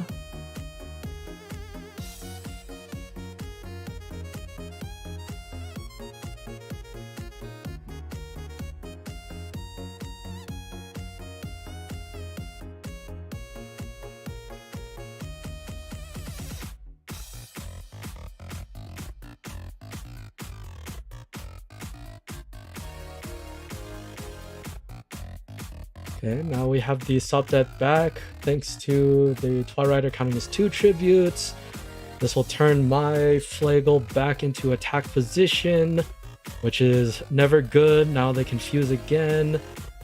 This will make this guy needs you to shuffle 2 Galaxy monsters.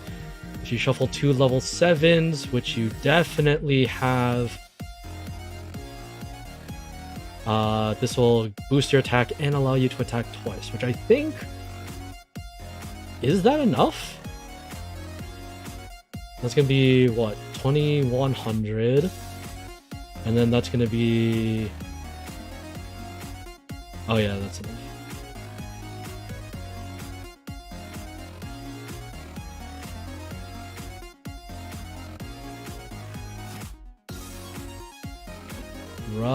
Rough.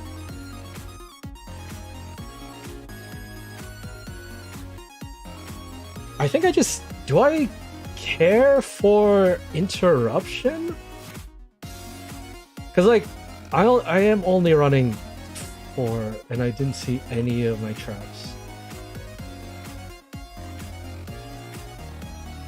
And like, even then that wouldn't have mattered.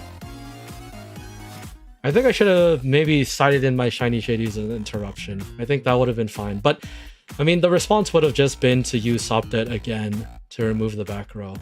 But I mean, then I can just hit that instead, right? I don't think that would have been too big of an issue. Back GG. No, GG's. Yeah, I don't know. Do you have any recommendations for me, Feed, of how to, or what I should change? I thought this was fine. I think I just didn't hit anything. I think the game 1, I went first. My starting board was weak, but then I just didn't have anything on the turn afterwards. Game 2 felt a little bit better, but I think my biggest thing was just I didn't have anything to interrupt you, right? But I don't know how necessary that would have been. Because there's not really big monsters that don't just get wiped out by the that one Oblivion fusion. Because I'll wipe my board. The helical riser fusion will also do that. Like, there's not much that protects me afterwards on the turnaround. So I think that's like the biggest weaknesses that I see, right? I mean, like, this is okay. I think, like, even if I manage to special summon 2 monsters, and then I'd have to pray that I had a Vezel to be able to flip something face down and make it not do the things I needed to do.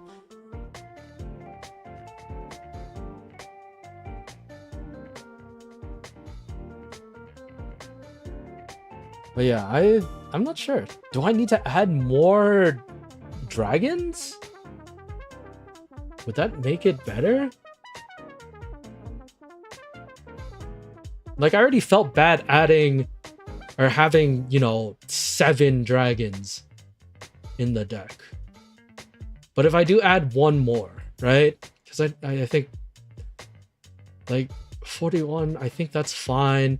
I mean, the double play to flip everything face down, what felt really good.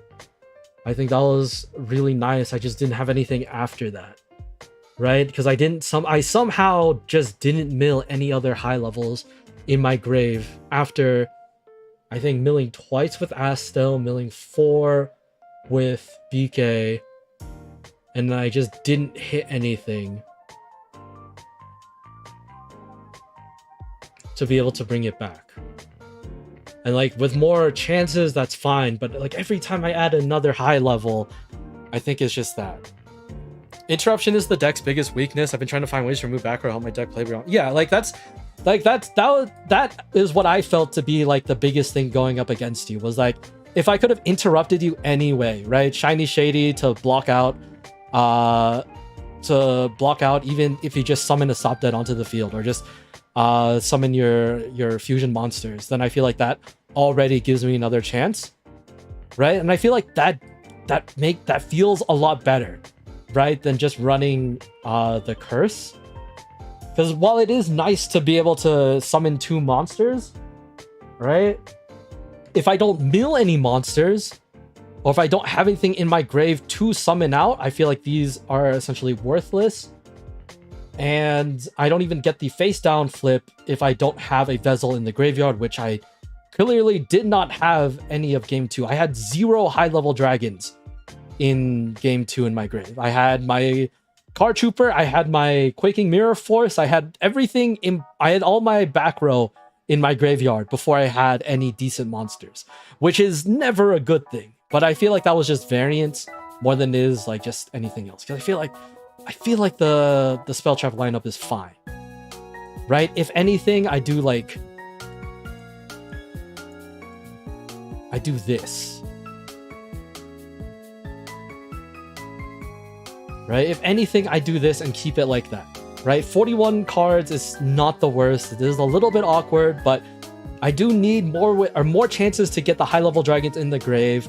I like having Blistopia as a field spell. I think it's good. I know that you also get piercing off of the contact fusion, but this at least guarantees it, and you have better chances of getting just having pierce in general I think is fine. Having enough interruption to potentially let you survive longer, I think this is a better change than just running the in-theme trap. Right, this is fine. I don't know if I want to run anything else. Cause do I load up on interruption instead?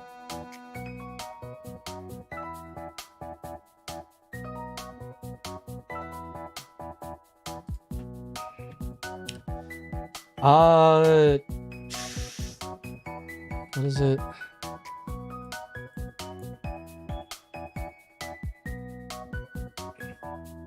Because I could beauty sleep as an option. Right? Remove this. We run beauty sleep. I could have added curse. That's a good point. I say that, no one said anything. I'm talking to myself, essentially. Curse is, but yeah. Beauty sleep is probably fine here too.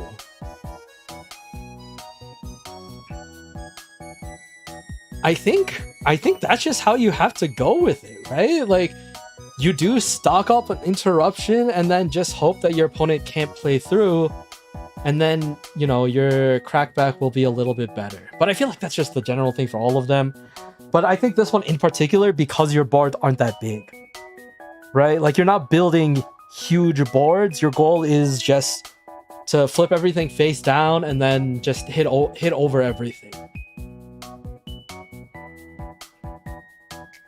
Right? There's no big boss monster that you get to see. And I think that's why people are running the destruction worms, the demolition worms, because it does help with just getting more damage. So maybe that might be the next step that I have to look into, is whether or not this is worth it or not. Right? Do I try and go into the destructor worms just so that I have higher damage? Because right now my damage output is lacking, right? It's going to be damage from Vezel, and then if it gets buffed, right? If Verdant Clad buffs itself, but then, you know, if I have Blistopia, I at least get piercing off of it. But like, that's not a lot of damage. That is average amounts of damage for a deck that needs to try and survive and gets most of its effects off if everything is phased down. So that might be the play. That might be what I have to do.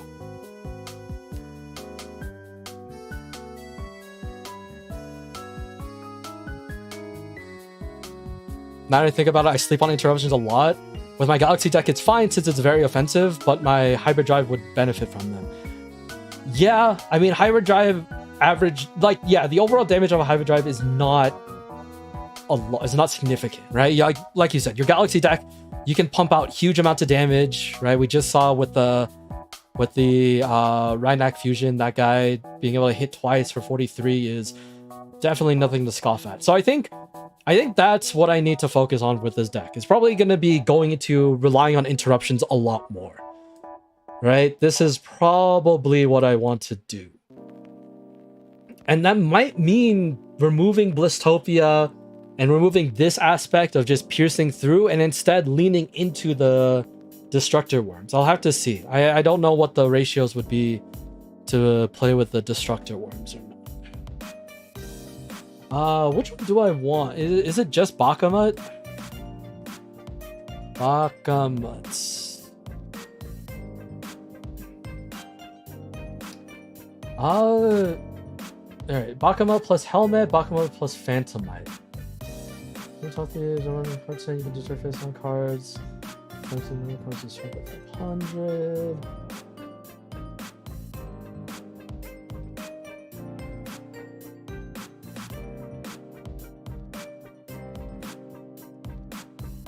But then it comes to the idea of how the hell do I add fusion?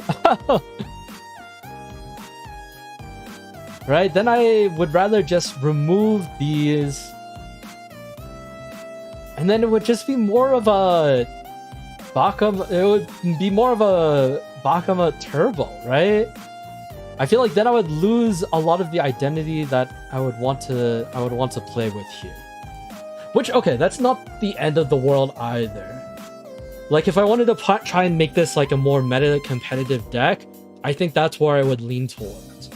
But if I want to just show off the deck as is and like be more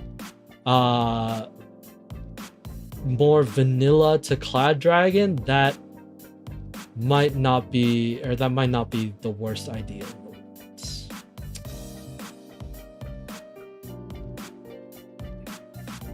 I just don't know. I might do two. Do I just do two separate decks? I'd rather not. I already don't have a lot of. I already have so many decks saved up that I'm like, if I'm gonna update it, I'm gonna update it to be something that I feel like makes more sense. So I might just do that. When I make the rush review, it'll be for the Clad Dragons, but then I'll also just be like, well, you know, it's just like it's gonna be also destructive.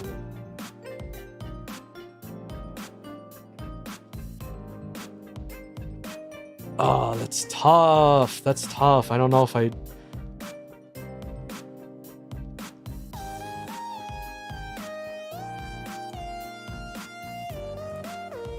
Alright.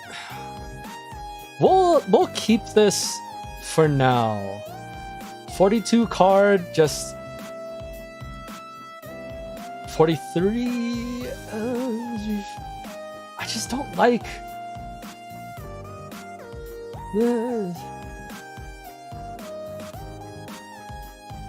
Yeah, honestly, it's like this, and then it's just interrupt them and then pray that they don't have anything else. And I don't know how I feel about that. Because the piercing is good, right? The being able to have the piercing is just another threat to the board. But it's whether or not that's enough that it would make sense, right?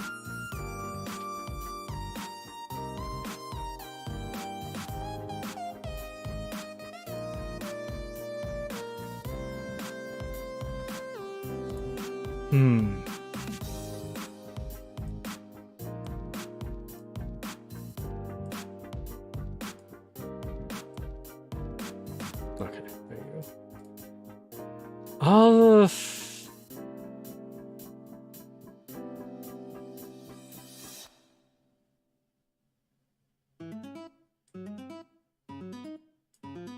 And then we'll do graceful here because I do want to be able to send cards to the grave, right? Being able to see 3 and then putting 2 does give me more stuff in the graveyard so that I can hopefully hit any of my Clad Dragons and run it that way. That's also not a terrible idea.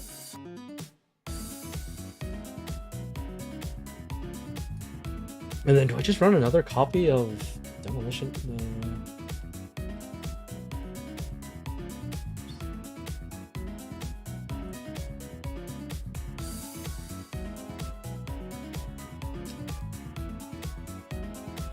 Yeah, okay, we can see. Let's see if there's anyone playing Rush right now. Okay. This guy says OCG 1v1 Rush. Can your deck even... Does that work? There's no way that OCG allowed cards allow you to do this, right? I mean, we're gonna join and see. Oh, it does work. Alright. Hello, random person.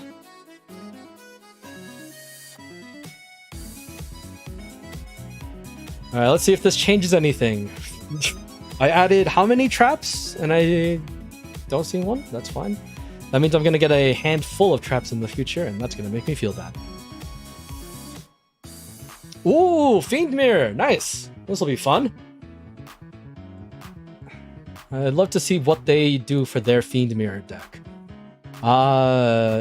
This looks pretty... I mean, off of the 3 cards that they milled, pretty standard. Oh, they're good. They do run the Skull Archfiends?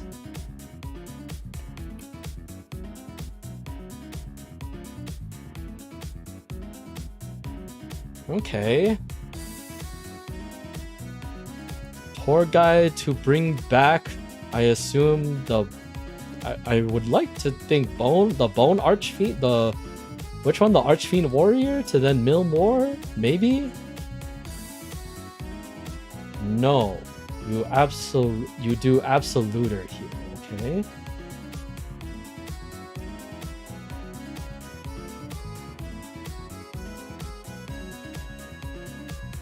What?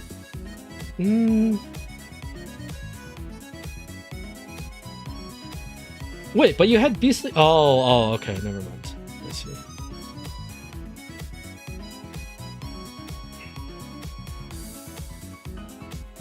Do this to. What the? End me. End me. All right.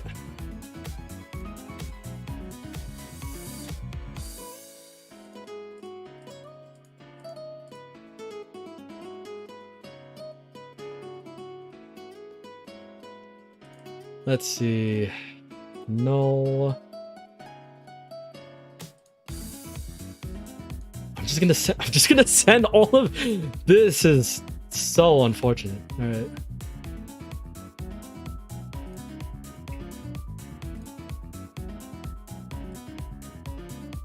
Okay, that's slightly better. I mean, this gives me this. We're just gonna keep drawing until we get something a little bit more useful. Okay. There we go. Stuff is happening. Life is good. We're doing things. All right, let's start with this.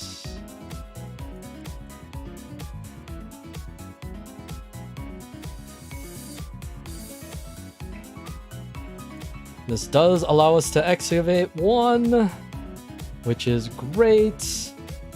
I'll put these back. Oh my god.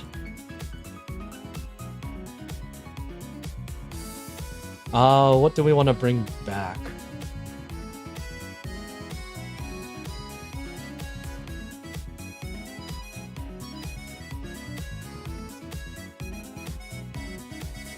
I guess it doesn't really matter, huh?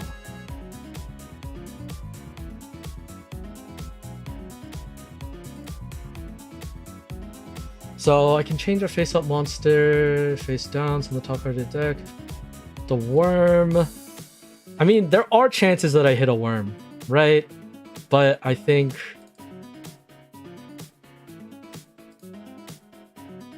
Yeah, okay. You know what? We're gonna risk it and have fun.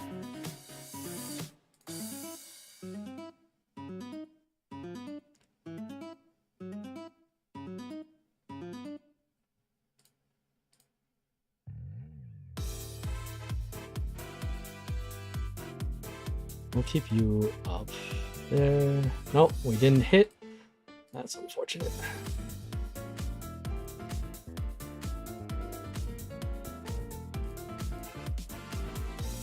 This will allow us to bring our big guy onto the field. I'm going to not flip everything. We're going to go into battle. I'm going to attack.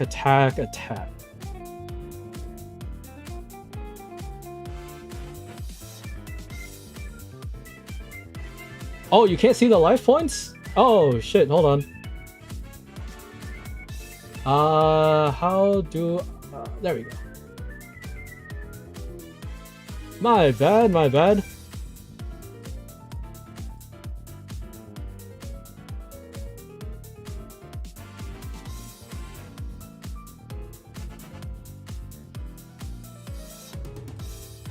Okay. So I am a little bit worried about the crackback. They do already have Beastly Mirror Ritual in the grave, so they are going to be able to get it back with their...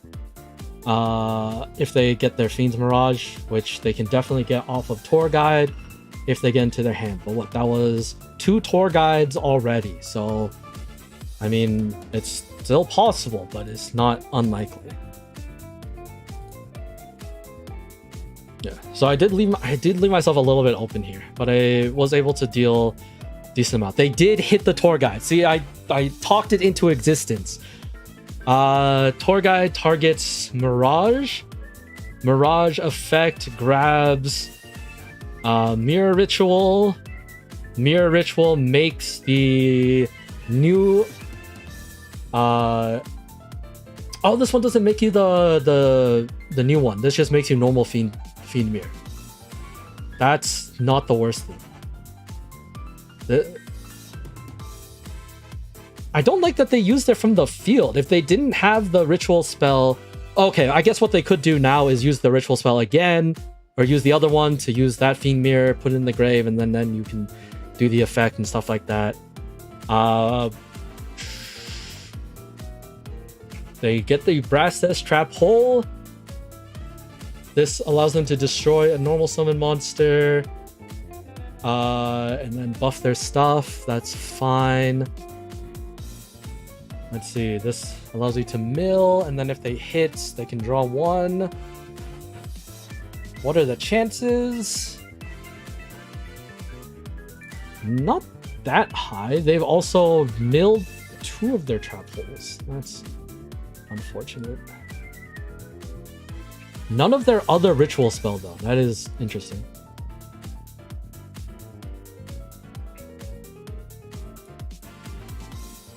Any cute girls in these new cards? Yeah, we got like cute. We got cute girls in this one, right? We have the Clad Dragon researchers. There are a bunch of girls who do research on the big, super scary dragons. We have Estelle and stuff like that. Oh, we also have Weak Sauce Brastis, if we want to count that.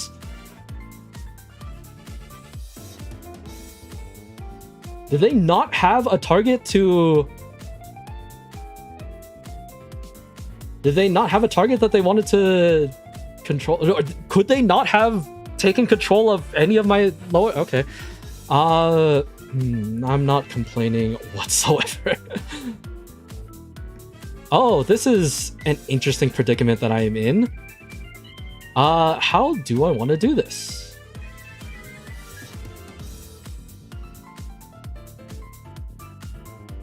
I think the right play is this. Summon back. Oh, I actually don't have a lot of targets for this, huh?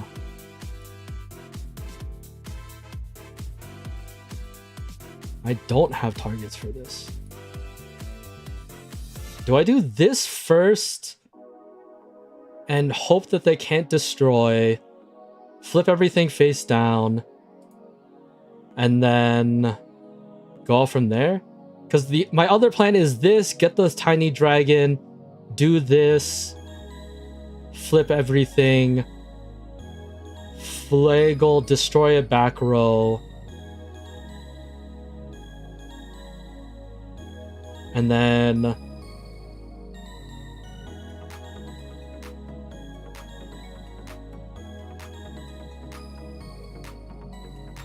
or I guess what I could do is first this, try and bait out interruption, which I do, which then allows me to do this. I totally forgot my pull, if I'm being quite honest.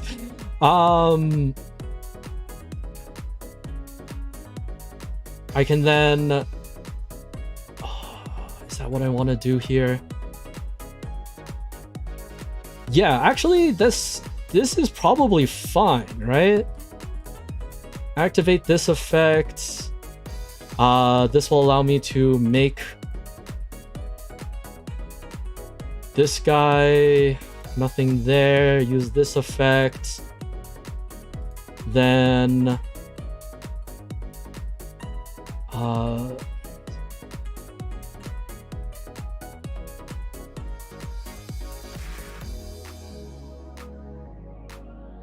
Oh, okay. That works for me. Sure, if they want a rematch. Oh, they do want a rematch. Nice. Girls in STEM, we love to see it. True. It is basically Made in Abyss, the deck. I'll show you the other cards after this duel, Sega, if you're still here. But yeah, it's a very fun, it's a fun archetype, and very much, yeah. Here's another cute girl. She goes into the research. Here's another one. She's selling off her wares. And then we have cute dragon. Little dragon coming from the egg. I'm also not running the alt art one. Oh god, that's set 5. Set 5 pass. Oh shit.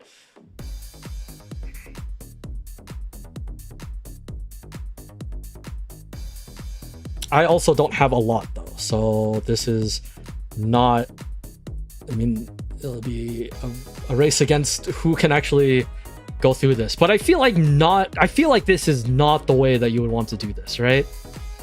Am I wrong for saying that? Like against this deck, but I mean I have no way to punish it, so I mean they got lucky here. They got lucky because I have no way to punish this. I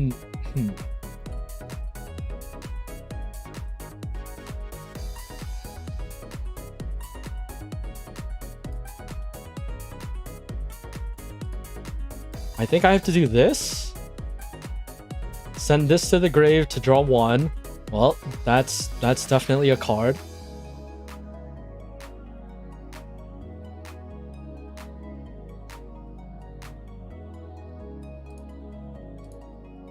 And I do this. Activate the effects. Gets me this. I don't think I want to contact fuse here, because I need to have stuff in grave. I want stuff in grave. And so I attribute 2, and then I just set everything else. I don't think I attack through this though. I'm way too worried about just not having a board.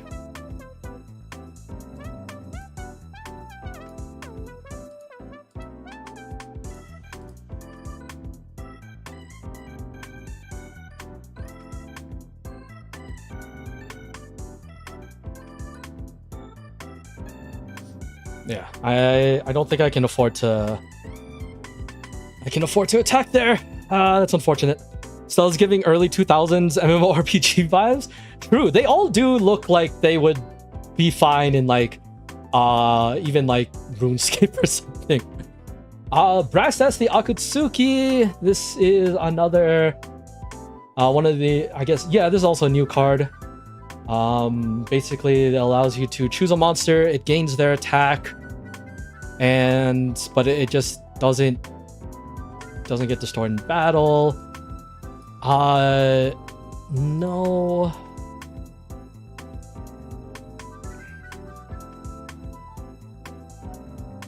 I'm gonna excavate to try and get, I guess, their other level 3s or something else. Did they hit? I don't think they did they? That's fine.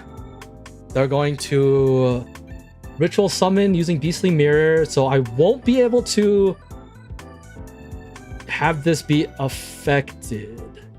I might... Oh, do I use this now? It's not going to hit this, but I also don't want them to destroy... Yeah, I think this is fine.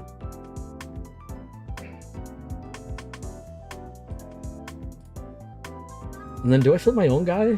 Does that make sense? I don't think they have a way to remove face down. So I think that's fine too.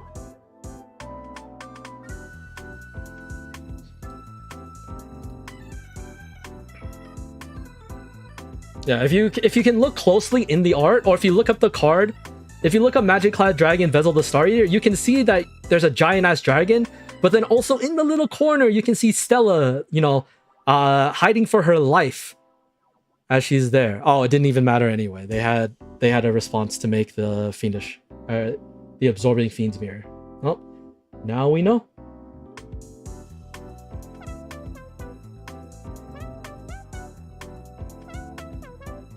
Actually, this was the right play, because then they can't target it with the fiend mirror. They would have to manually remove this, which I think is fine. This requires them to then send a monster to the grave, which then they send their own thing. That's fine. They can now just fill their board with ritual monsters, which is kinda unfortunate. This, send another card in hand. Oh no, they just had an Archfiend. Okay. And then...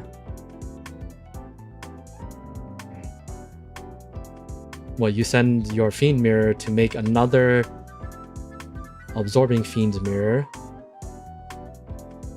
but then that allows you to destroy that. Ugh, that is rough. Okay. Was that not the one that they set? Was that just a different one?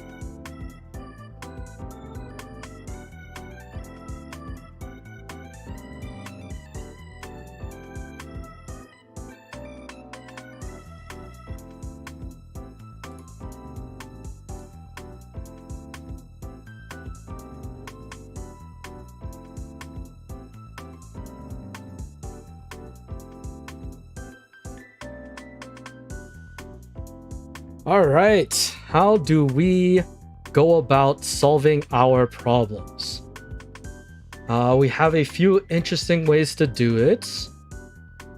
I am kind of down to go 1, 2, and then actually I'm kind of do this 1, 2, 3.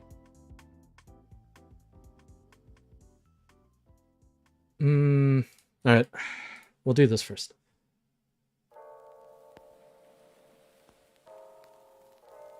Brass this trap hole. Okay, we at least baited that out.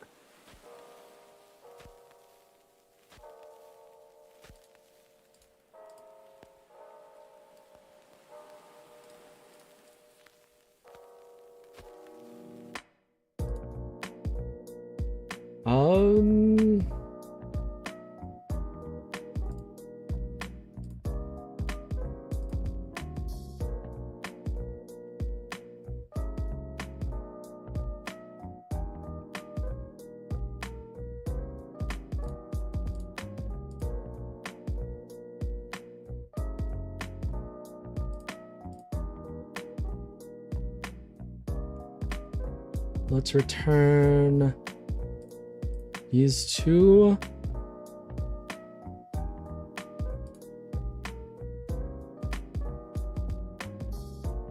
Of course.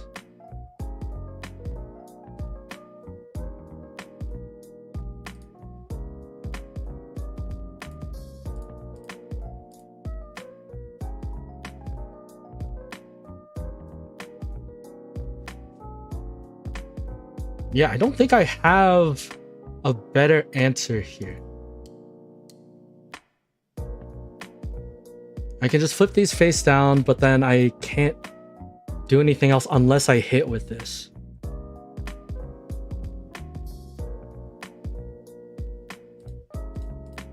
I mean, last ditch effort. I think I lose here regardless.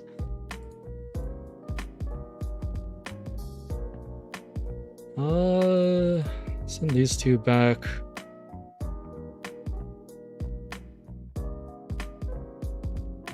Okay, yeah, I didn't hit. Unfortunate.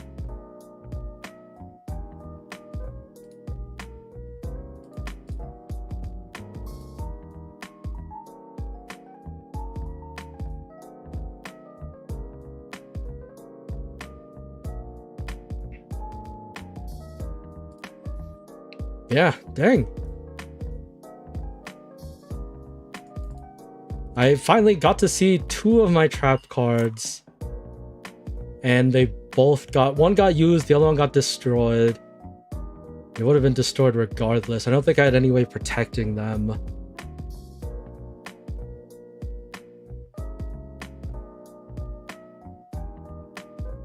And then... yeah. Well, we'll close it out. That should be fun.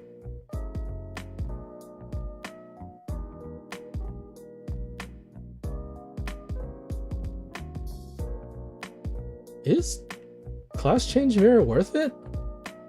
This one, okay. Because I guess...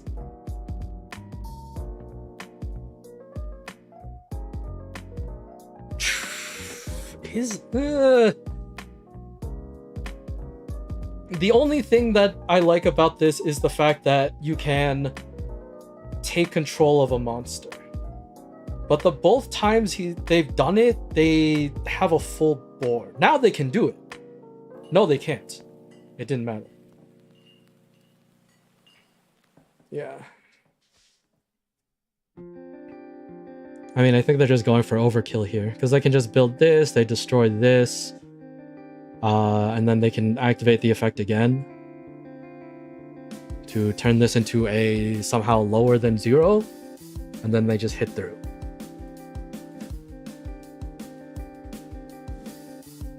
Yeah, Fiend Mirror is deceptively, like, efficient. I'm very curious to see whether or not that is enough to make it scary. Right? Because, like, if it can't get destroyed, it's probably going to get... it's probably going to get hella debuffed. Right? And I don't know if that's enough.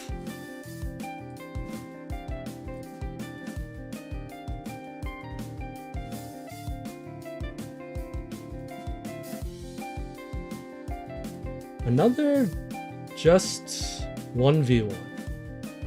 Sure.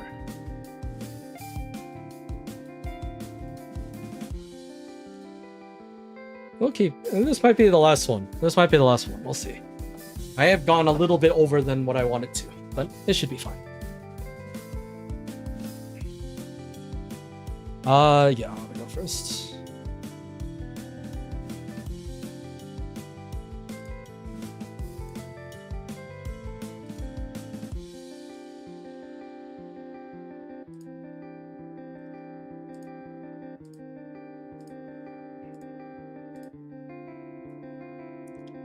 Alright, I have the general idea of how I want to do this, right?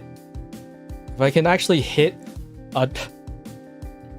If I can hit a dragon that isn't just Vezel, that would be nice, but I shouldn't complain too much.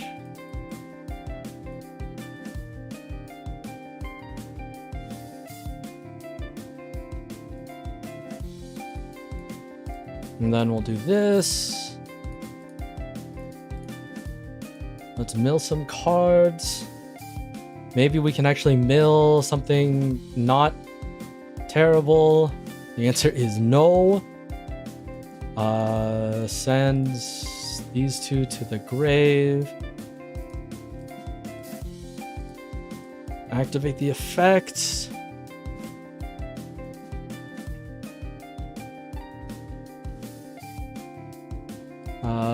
We'll get the little guy.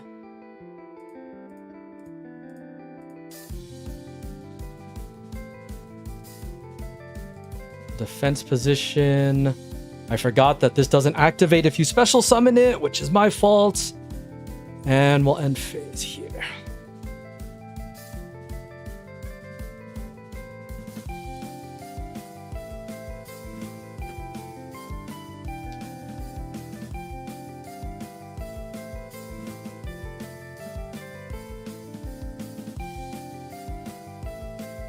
Where do we go? What are we playing here?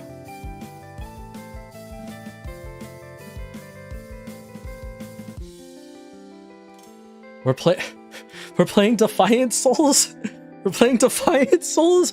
We got a bunch of new cards and we're gonna play Defiant Souls? Oh, okay, fine. Fine, that's fine. It's whatever. It's okay, it's okay, it's... How many months has it been and we're still here? How many months has it been and we're still here? We have a bunch of new decks that you can play! It would be fun! And instead, we're playing Defiant Souls! It's not even a tournament! We're not even playing for money! If we were playing for something, I would understand!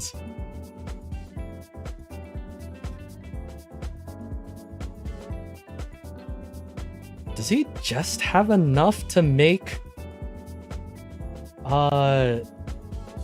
Valstorm? Is it just gonna be Valstorm Pass?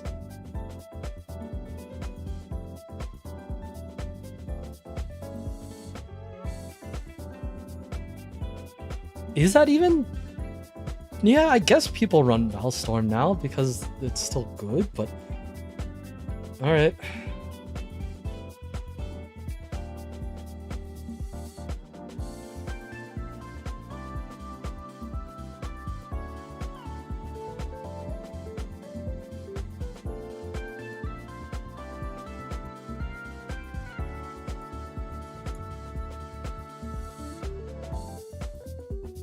Spell and trap cards on your field cannot be destroyed by your opponent's card effects. During your opponent's turn, this card and spell and trap cards in the field cannot be returned to the hand deck or extra deck by card effects.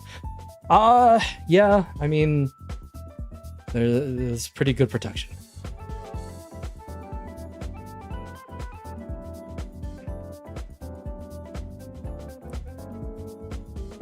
I honestly think it might be better to just crash, right? Like, crashing here, at least... But, okay, crashing here would remove this, so I don't think they want that. They should just hit this then, right? If this were anything else, I think destroying this would be better. Just because... maybe not. If I were... No, this makes... No, this is fine. There are times where you'd rather just crash. This is not. You would destroy your own Valstorm to make a Necromaid. Am I seeing this correctly? You would rather do it this way. And you can't even activate the effect because you don't have enough monsters in the graveyard. You actually did crash. Wait, I was kind of joking here, right? This is still tribute fodder for any other high-level dragon I might get. I don't know if that was right or not.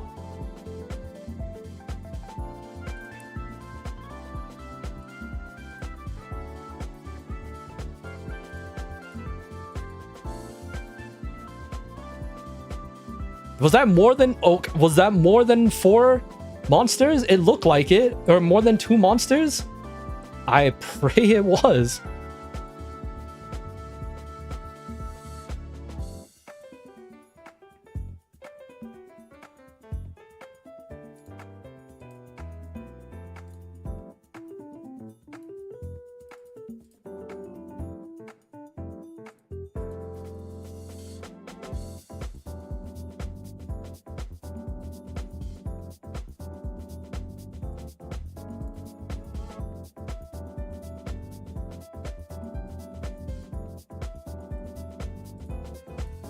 I mean, it's only 1500 attack, which is kind of iffy, but I don't think it's going to be too much of an issue, if I'm being honest.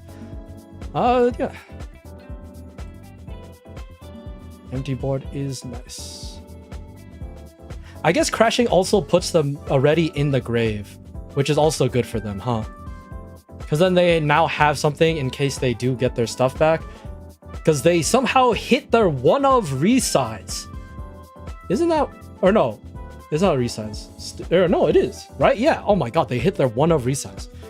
Oh, the chances. What are the chances? Okay, worst case scenario is... okay, they don't have a way to get Maynir. They lantern here, get resize, makes ready again with something else, and then they just start bouncing my shit all over the place. Right?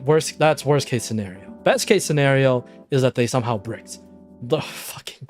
I can't talk because if I talk, it happens. Okay. Lantern effect grabs the resize.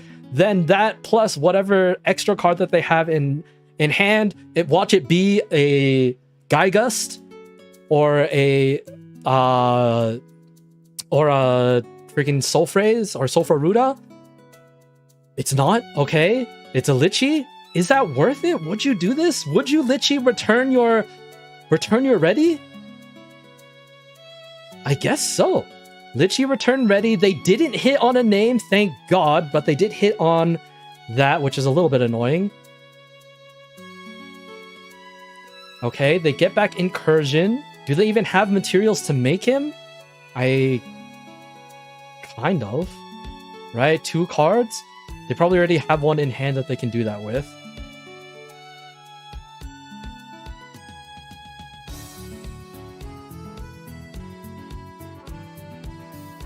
They do have Gygust. I cannot believe this is happening the way that in a way that I thought this was gonna happen.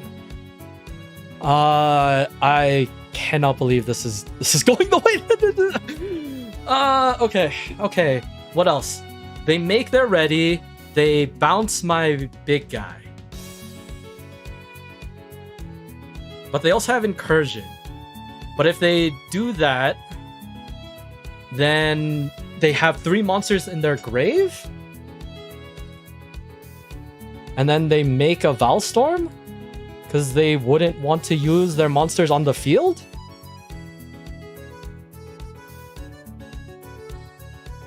They use their... What is happening? Could they not use their monsters in the graveyard?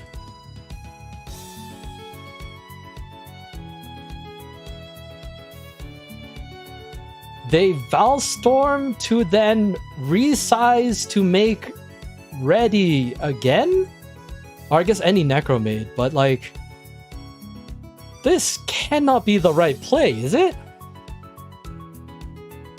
Ready effect can finally bounce a monster. They have at least 3 monsters in here.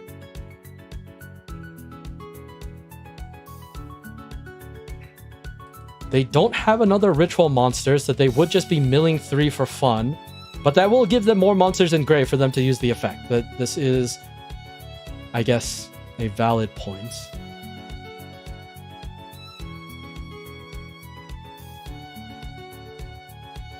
And then what is this? It was a face... Okay, it's a face down, sure.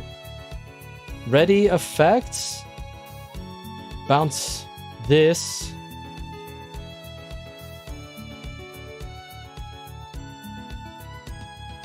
And then they hit me for 1700. I don't like leaving this on the... Sorry, I don't like leaving the Lich on the field like that. I feel like that just opens you up to way too much. But that could be fine, because now I am stuck with two technically bricks here. So if I can't clear this might get awkward. But they are now full of spell cards, which is also not great for them.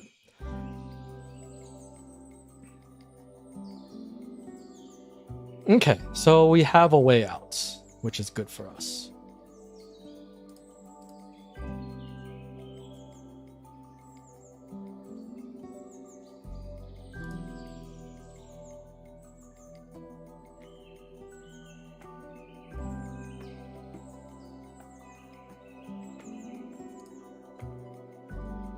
Okay, we have a little bit extra of a way out, which is good for us.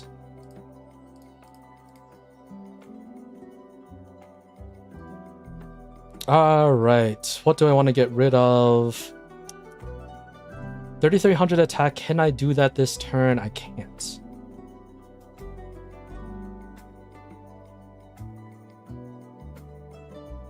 Is this the play?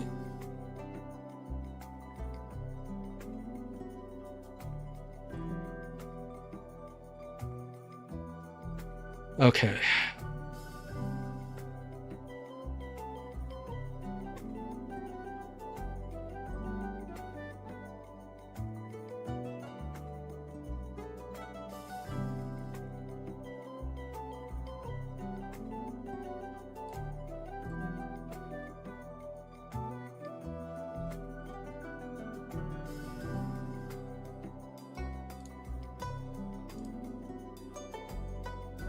Just said I needed more interruption, and I don't know if this is right.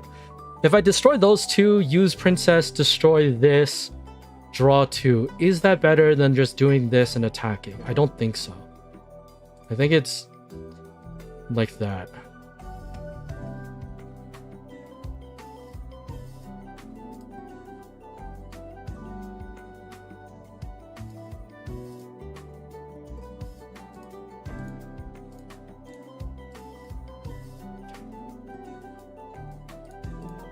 Alright, activate the effect. Is there a better card that I would rather have? Not really.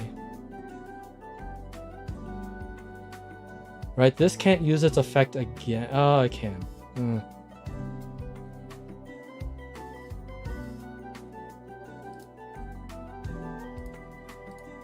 I might be risking it with this one. Huh?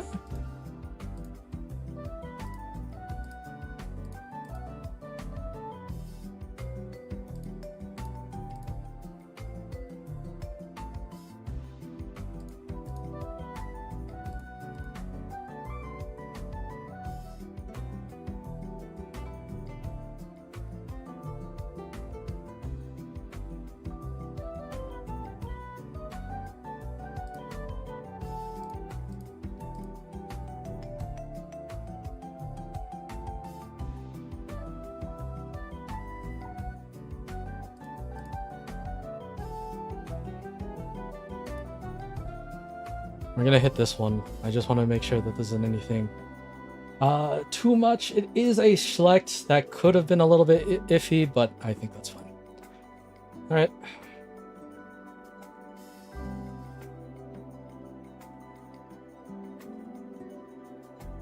Yeah, I think getting rid of both beauty sleeps would have been better.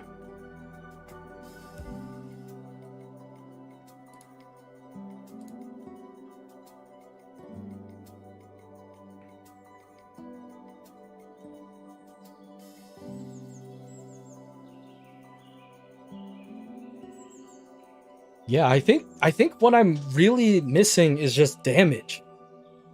Right? I have no way of just dealing large amounts of damage unless I can clear their board. And if I can't clear it, then I just don't do anything. So it might be better to lean into the destructive worm stuff, because I don't see a world where this can reliably, you know, remove everything. Because we've already gone through like almost all of my deck. And what, I have 1, 2... I've hit all 3 of my Gree-Rays. I've hit only 1 of my Flagels. And so I just need... This might not have been the right decision to remove the field spell. That's fine, we're learning. And then you bring back the Sulfuruta with that, or no? Oh, I guess you can bring that back, yeah, that's true.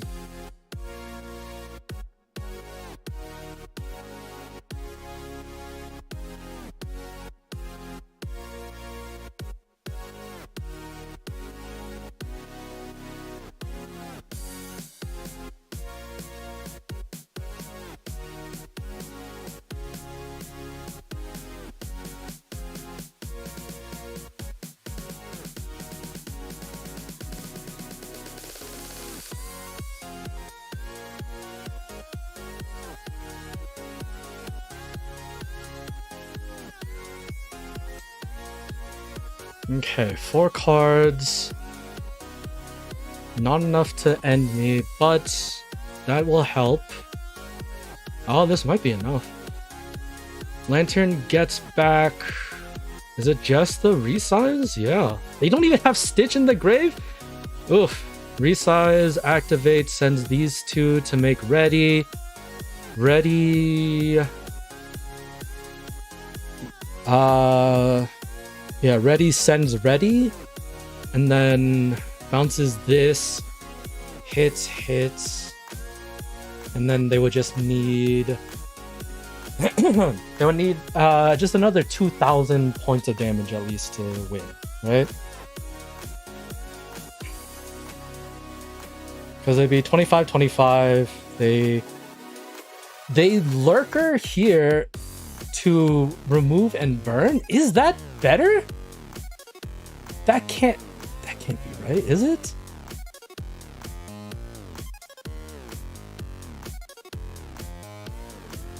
The only reason they would do this is if they had another lantern.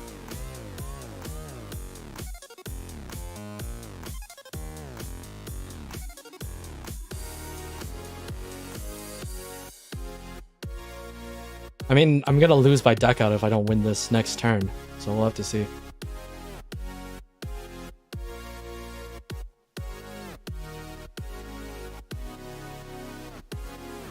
Okay, how do I want to do this?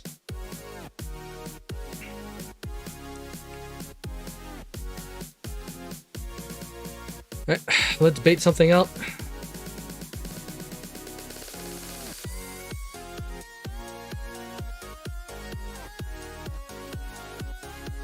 Oh, they don't even have 10 cards in the grave. I can't even, or in my deck, I can't even do that. Shit. I think I just lose here, right?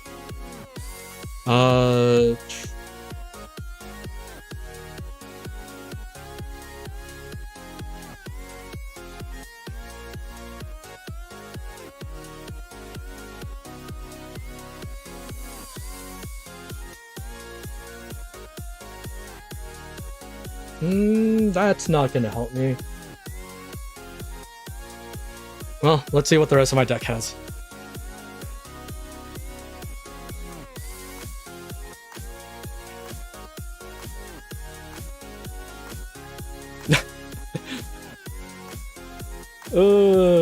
Unfortunate.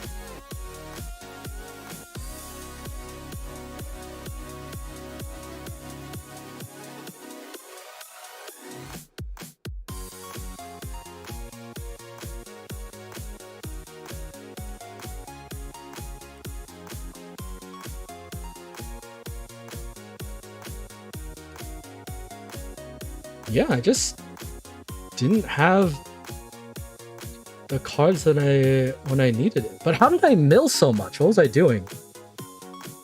I milled 2 that way. Like, the only thing would have been BK milling the shit out of my stuff, but I'm surprised I went through that many cards.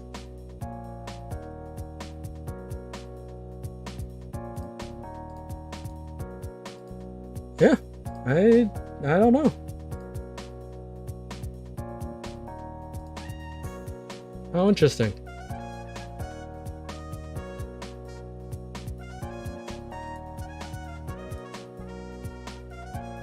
Yeah, we'll go first again.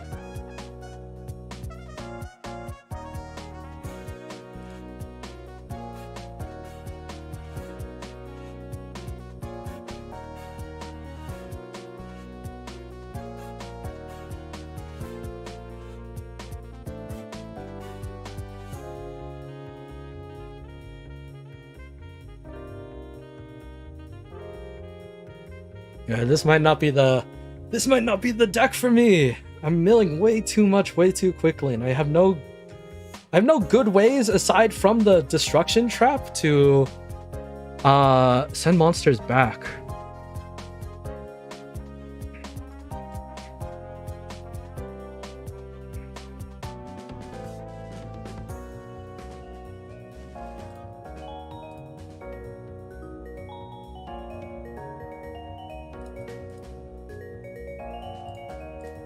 It is nice that I managed to hit all 3 of my Stellas in the first turn, which is obviously the greatest thing ever, and I'm so glad that I did that. We love seeing Stella so quickly. We don't actually like seeing Stella.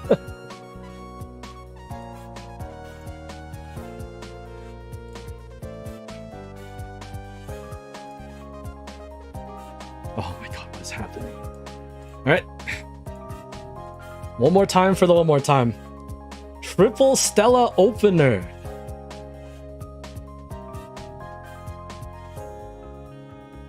And I hit every single time? Wow, that's actually it's kind of nasty, if you ask me.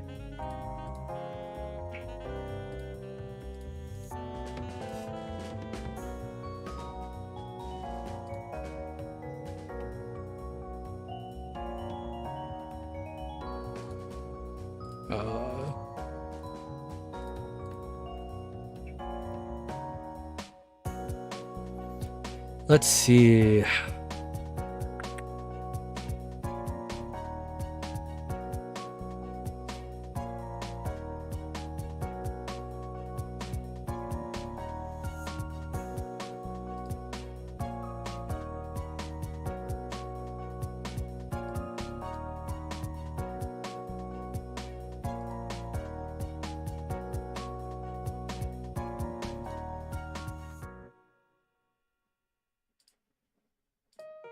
Yeah, I think I have to set this in defense.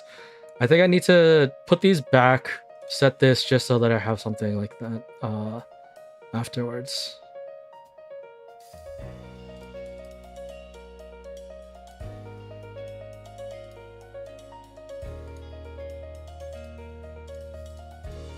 I feel like I did this a little bit wrong, but that's what practice is for. I like seeing her. Yeah, I mean, it's cool that we managed to get 3, but it is a lot. Pot of Greed. I mean, I got my draw spell. They can get their draw spell too. It's fine.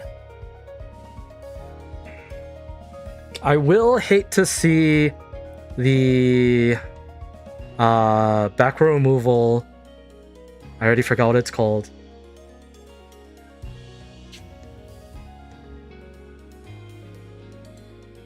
Is this worth? No.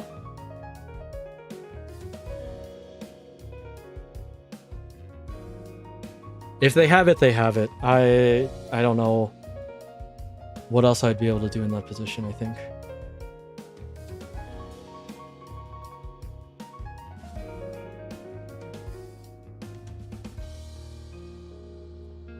Because what, this would excavate them, give them a zombie or ritual. I would assume that they would at least have one of them in their hand already.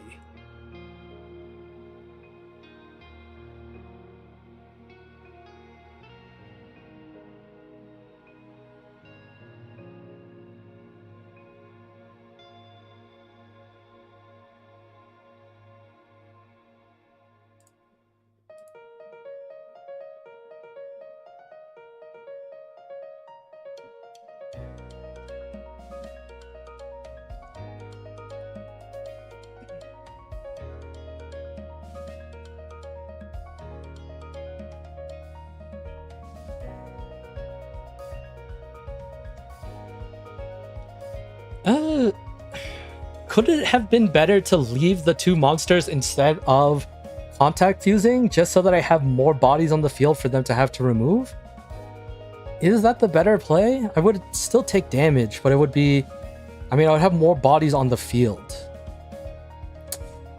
That could have been the right play. I don't know. But it is also nice to at least have this possibly in my graveyard if I can. Just so that I can bring it back with the level 4 reviver. That spell card.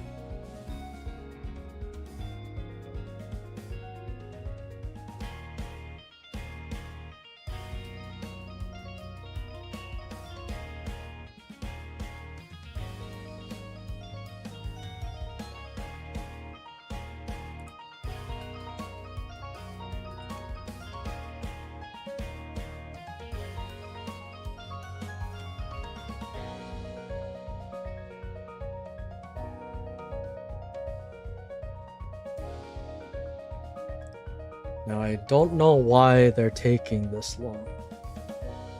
I have to check. It's not my time. Yeah.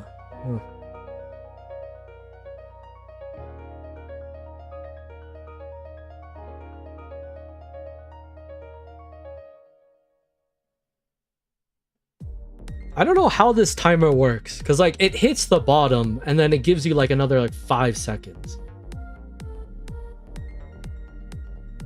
I just want to save the replay just so that I can see what their hand was.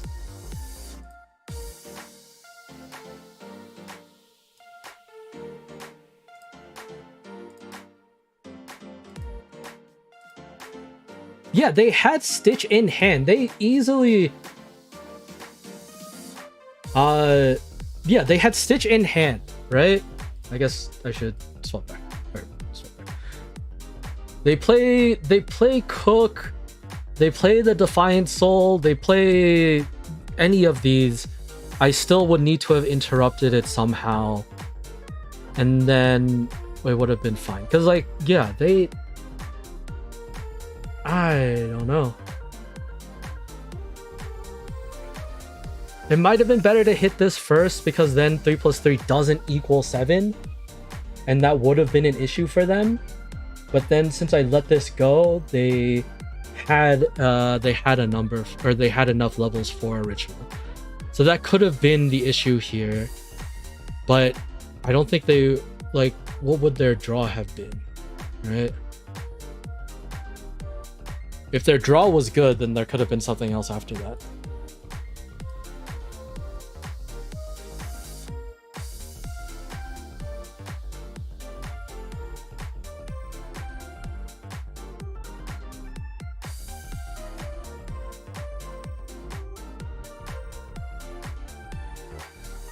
Yeah, I think I needed my mistake was leaving was. Oh yeah, they had Pot of Greed. What did they draw? So they draw 2 stitches and they had a Gifor. So they still would have been able to make at least 1 ritual, right? Now I would have let them make 2 if they had gotten that.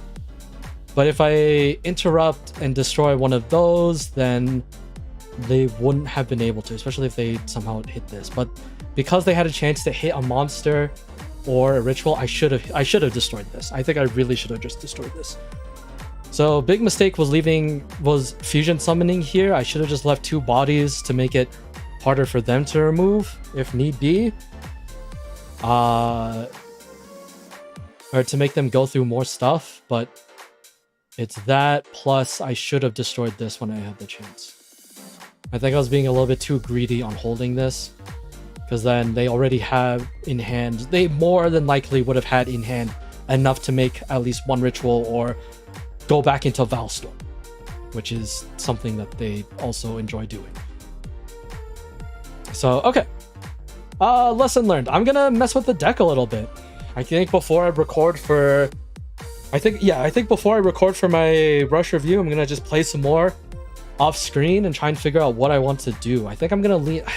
I just need more attack power. I think that's the hardest thing, right? Like, I need attack power, and I think I just need a little bit more... I think I need better interruption.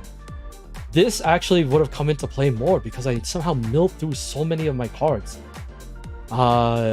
really fast. So this could be the play. It's like this, maybe not this. I don't know. We'll have to see.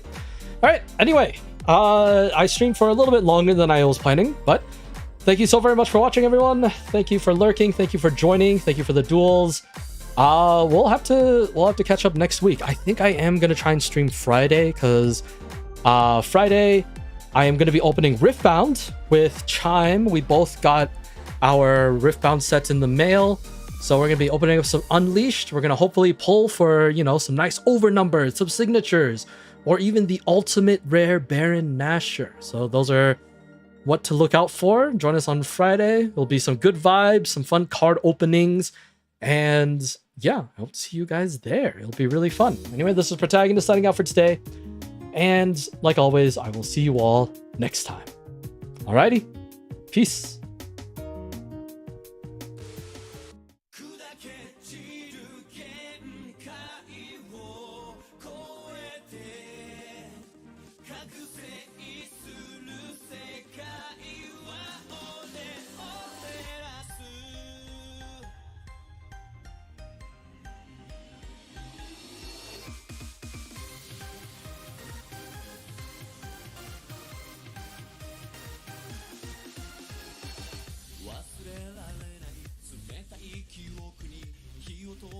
走り続けた暗闇の先に何があろうとも従うさ